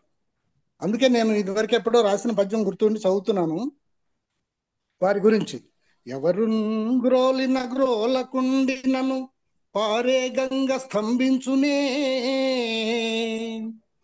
ఎవరు గ్రోలిన గ్రోలకుండినను పారే గంగ స్తంభించునే, పువ్వులే రీతిని పూయకుండును లసన్మోదాక్షముల్ గాయవే, శివరం మెట్టుల మౌనమును బిగివాసిందల్ప ఘీ పెట్టదే, శివరం మెట్టుల మౌనమును. సింహం మౌనంగా ఎందుకుంటది? దాని గొప్పదనాన్ని తెలియటానికి గర్జన చేస్తుంది కదా. శివరం మెట్టుల మౌనమును బిగివాసిందల్ప ఘీ పెట్టదే, దవనం మౌరసవాహిని ప్రథిత రాధశ్రీ కలం మాగునే. నదులు ఎలాగైతే ఆగకుండా ప్రవహిస్తూ ఉంటాయో, ఈయన స్వరం కూడా, ఈయన కలం కూడా, ఈయన గళం కూడా ఆగకుండా అలా ప్రవహిస్తూనే ఉంటుంది. తెలుగు భాషకి ఇది ఒక గొప్ప వరం అని నేను చెప్పదలుచుకున్నాను. మీకు అందరికీ నమస్కారం. Thank you. Thank you very much. చాలా సంతోషం అండి. కొణతం నాగేశ్వరరావు గారు, చాలా సంతోషం. గుంటూరు నుంచి వారు పాల్గొంటున్నారు. కొణతం నాగేశ్వరరావు గారు, ఆయన పద్యకవి. నాగేశ్వరరావు గారికి కూడా ధన్యవాదాలు. మంచిగా ఒక మంచి పద్యాన్ని వినిపించారు మీరు. పద్యం ద్వారా రాధశ్రీ గారి గొప్పతనాన్ని కూడా మాకు తెలియజేశారు. చాలా ధన్యవాదాలు మీకు. నమస్కారం. ఇంకా ఎవరైనా ఉన్నారండి మన ఈరోజు ఇంకా తమ అభిప్రాయాలు తెలియజేయడానికి? ఇంకా మీరే మిగిలిపోయినారు. నువ్వే మిగిలిపోయావు. సార్ శ్రోతలందరి తరఫున వారి పద్యంలో ధన్యవాదాలు చెప్పారు అనుకోవచ్చండి. అవునండి, మనం చెప్పలేము. రాధశ్రీ గారికి ముఖ్యంగా ధన్యవాదాలు తెలియజేసుకుంటాను ముందుగా అండి. ఈ రోజు ఎంత అంటే ఆశాంతం రసవత్తరంగా, అసలు అంటే మామూలుగా ఫిరదౌసి రాసినప్పుడు అందరూ ఆ కవితలు చదివినప్పుడు చాలా మంది చెప్పేది ఏంటంటే జాషువా గారు ఫిరదౌసిలో పరకాయ ప్రవేశం చేసి ఆ కవితను ఆ కావ్యాన్ని రచించారేమో అని. అలాగే అసలు నాకు ఈ రోజైతే మీరు జాషువాలో పరకాయ ప్రవేశం చేసి ఈరోజు ప్రజెంట్ చేసినట్టు అనిపించింది. అంటే ఎంత అద్భుతంగా అంటే అసలు నాకు చాలా చాలా చాలా నచ్చింది ఏంటంటే sir, me way of presentation, ఆ పద్యం చదివిన తీరు, ఆ ఎమోషన్, అవన్నీ కూడా ఒక నాటక రంగం, ఒక స్టేజ్ మీద చూస్తున్నట్టు అనిపించింది నాకు ఈరోజు. మీరు ఒక స్టేజ్ మీద పద్యం చదువుతుంటే అసలు జాషువా గారే వచ్చి చదువుతున్నారా అని అనిపించే విధంగా మీరు ఈరోజు చదివారండి ఆ పద్యాలన్నీ కూడా. మాకైతే ఇక్కడ తీర్థం అని జరుగుతుంది, ఆంజనేయ స్వామి తీర్థంలో. ఇలాగా అంటే హరిశ్చంద్ర ఇవన్నీ కూడా నాటకాలన్నీ వేస్తారు, ఇప్పటికీ కూడా ఉంది పల్లెటూరు కాబట్టి. మీరు చదివినంతసేపు నాకు అదే గుర్తుకొస్తుంది. ఒక పద్యం అంత అద్భుతంగా చదివినప్పుడు వెంటనే పోయి ఒక 1000 రూపాయలు 100 రూపాయలు వీళ్ళు సమర్పించుకుంటుంటారు ప్రేక్షకులంతా. అలా మేము ఏం సమర్పిస్తే మీకు తీరుతుందా తెలీదు, కానీ అంత అద్భుతంగా ఈరోజు మీరు ప్రదర్శించారు.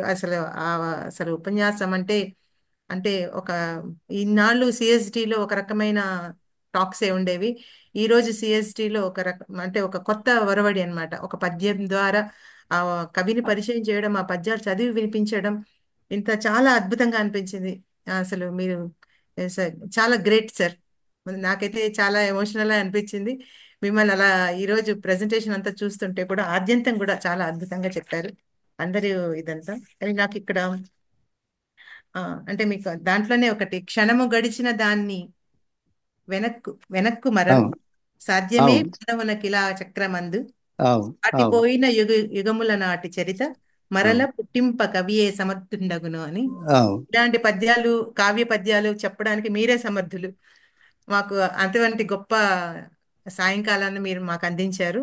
సో దీనికి సిఎస్డి తరపున సభాముఖంగా మీకు ధన్యవాదాలు తెలియజేసుకుంటున్నాను. అలాగే ఈరోజు కార్యక్రమంలో మీరు కూడా ఉషా గారు ఏదైనా మాట్లాడతారా అండి? ఉష గారు హ్యాండ్ రైజ్ చేశారు, సంధ్య అవునండి. కిరణ్ గారు హ్యాండ్ రైజ్ చేశారు. మెయిన్ ఉన్నారా? మర్చిపోయాను. అంటే మన రాధాశ్రీ గారికి మీరు చెప్పినట్టు మనకి టాస్క్లు ఇస్తూ ఉంటారు అని బాలమోహన్ దాస్ గారు, ఇది చాలా మంచి టాస్క్ అంటే మనకి రాధాశ్రీ గారికి. కానీ రాధాశ్రీ గారు మీరు మా వైజాగ్ దాన్ని వీడియోలో మరి రఘుకుమార్ గారు మీకు ఎలా చూపించగలరో అవి కూడా చూసి రాయాలి. మీ ఎందుకంటే వైజాగ్ మీద కూడా రాశానమ్మా. ఇది ఏమన్నా వాల్తేరు, ఇది ఏమన్నా వాల్తేరు అని వైజాగ్ మొత్తం పద్య రూపంలో చెప్పా. వైజాగ్ గురించి కాదండి, వైజాగ్ లో మన CSD meeting. CSD meeting, CSD ప్రతి సిఎస్డి మీటింగ్ లో చెప్తున్నాను కదా నేను 5 పద్యాలు. అలా అంటే ఆవిడ ఉద్దేశం ఏంటంటే ఈ మధ్య బాల్య స్మృతులు పుస్తకావిష్కరణ మేము వైజాగ్ లో చేసుకున్నామండి. అవునవును. నేను ఆ రాలేదు, మీటింగ్ కి నేను సంబంధించిన ఈ వివరాలతో ఒకటి నంద పద్యాలు చేద్దాం మీ చేద్దాం. పుస్తక పద్యాల్లో అన్ని కలపండి జాగ్రత్తగా. ఆ, అంటే ఆఫ్లైన్ మీటింగ్స్ రెండు కలిపితే బాగుంటుంది అని మళ్ళీ మీకు అంటే దానికి ఒక అలాగే ఇది అలాగే యాడ్ చేస్తున్నాను. అలాగే అలాగే మన్మోహన్ అలాగే దాస్ అలాగే. గారు గ్రేట్ అండి, మీకు అలా ఇన్స్టెంట్ గా మంచి మంచి ఐడియాస్ వస్తుంటాయి. అవును. సిఎస్డి మీద రాధాశ్రీ గారు రాయటం ఇంకోటండి, నిజంగా బాగుంది. రాధాశ్రీ గారు ప్రతి స్పీకర్ మీద కూడా మాట్లాడుతున్నారు. అది మనకి చాలా అవసరం, అది చాలా గొప్పగా అది ఉంటుంది. అది ఆ, మనకి ఒక ఫ్రేమ్ అవునవును, కట్టుకొని చాలా పెట్టుకోవచ్చు. ఉంటుంది. నిజం నిజం. సరే, అందుకే రాధశ్రీ గారిని కూడా స్పందించాల్సిందిగా అమ్మ కోరుతున్నాను. స్వర్ణలత గారు ఇంకొక మాట చెప్తానమ్మా. చెప్పండి సార్. రాధశ్రీ గారు గొప్ప కవి, అంత మాత్రమే కాదు గొప్ప నటుడు కూడా. ఆయన రంగస్థలం మీద వేషం వేసుకొని నటించిన ఫోటో ఒకటి నాకు పంపిస్తే ఆ ఫోటో చూసి నేను ముగ్ధుడిని అయిపోయా. ఆయన యక్షుడి వేషంలో ఉన్నాడు. ఆ ఫోటో చూడగానే నాకు ఒక కంద పద్యం వచ్చింది.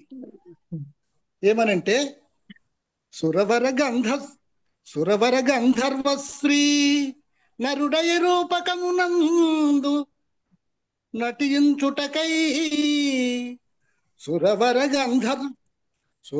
గంధర్వశ్రీ నరుడయ రూపకమునందు నటించుటకై మరి లేపనమాశాంతము కరిగినదేమో, కాళ్ళకి రాసుకున్న లేపనం ఆశాంతం కరిగిపోయిందేమో, నిలిచిరి కవి రాధశ్రీ. ఆ గంధర్వుడు దిగి వచ్చి లేపనం కరిగిపోయిందేమో, నిలిచిపోయాడు ఇక్కడే భూలోకంలో అన్నట్టుగా ఉంది ఆయన ఫోటో. నేను ఈ ఫోటో మీకు ఎట్లా చూపించలే, నాకు చేత కాదు, వారికి తెలుసు. అమ్మ ఈ పద్యం మన మిత్రులందరితో పంచుకుందామని మరొక మాట మాట్లాడాను. అందరికి నమస్కారం. థ్యాంక్ యూ అండి.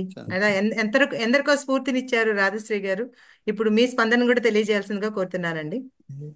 అందరికీ నా నమస్కారం అండి. నా స్పందన మీ అందరి అభిమానమే నాకు స్పందన. అవధానం రఘుకుమార్ గారు చెప్పారు అలాంటి అన్యాయం ఆయనకు జరిగింది అని. అప్పుడు ఆయన ఒక మంచి పద్యం రాశాడు. గవ్వకు సాటి రాని పలుగా కులము కలసూయ చేత నన్నెవ్విది దూరినన్ నన్ను వరించిన శారద వీడిపోవునే ఇవ్ వసుధాస్థలిన్ పొడమరే రసలుబ్ధులు గంటమూనెదన్ రవ్వలు రాల్చెదన్ గరగరల్పచరించెదన్ ఆంధ్రవాణికి. ఈ ఒక వ్యక్తి గౌరవిస్తే ఎంత, అవమానిస్తే ఎంత, నేను తెలుగు జాతి ఉన్నంత కాలం కోసం రాస్తున్నాను అని జాషువా గారు చెప్పుకున్నారు.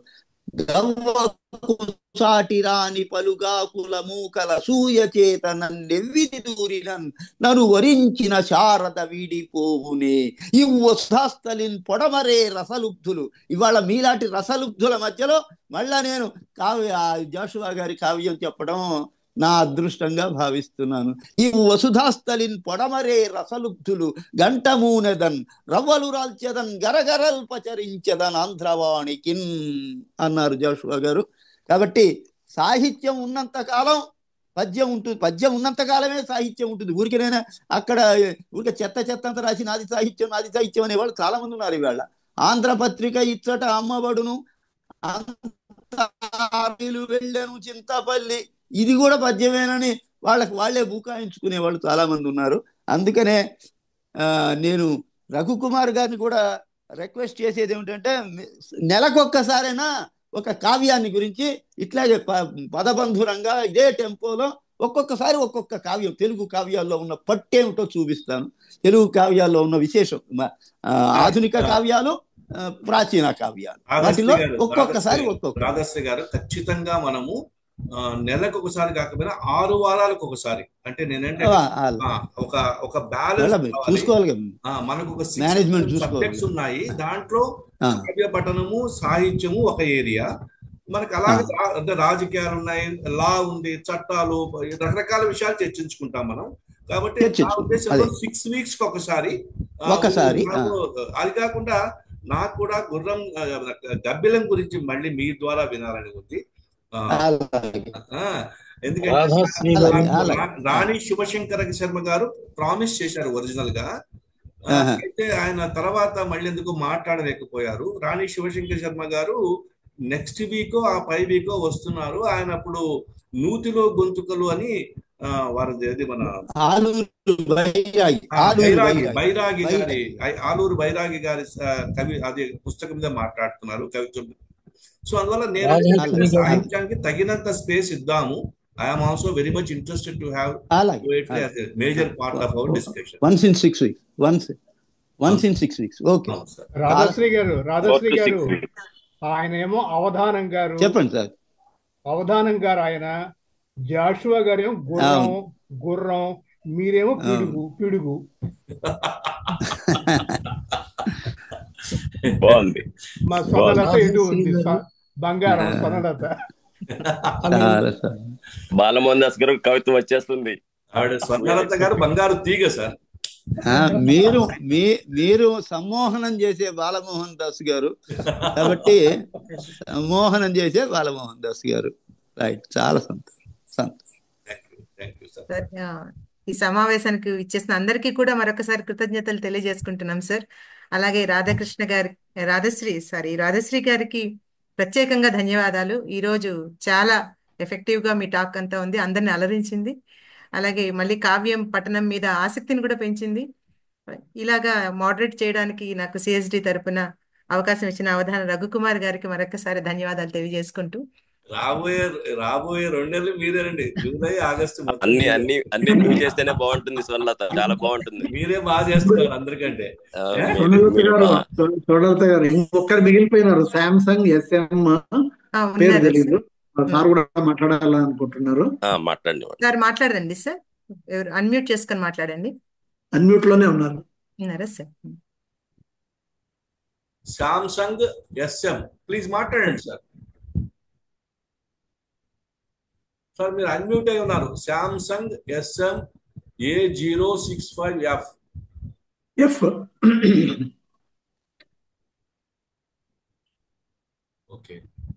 ఓకే. సో థ్యాంక్ యూ అండి, థ్యాంక్ యూ రాధశ్రీ గారు. అండ్ సాహిత్యం అనగానే మనకు వెంటనే అందరికీ ఉత్సాహం వచ్చేస్తుంది. So I really enjoyed. Ravi గారు మాట్లాడండి. రవి గారు మాట్లాడుతున్నారు. సామ్సంగ్ గారు ప్లీజ్ రవి గారు మాట్లాడండి. నేను మాట్లాడుతుంది వినపడుతుందండి? రైట్. చాలా సంతోషం అండి. ఈరోజు కొనతం నాగేశ్వరరావు గారు తెలియజేశారు ఈ యొక్క మీటింగ్ గురించి. నా పేరు డాక్టర్ నరాల శెట్టి రవికుమార్. ఫిరదౌసి నాటకాన్ని గుర్రం జాషువా గారి ఫిరదౌసి కావ్యాన్ని మూలంగా తీసుకుని నాటకం రచించాను నేను.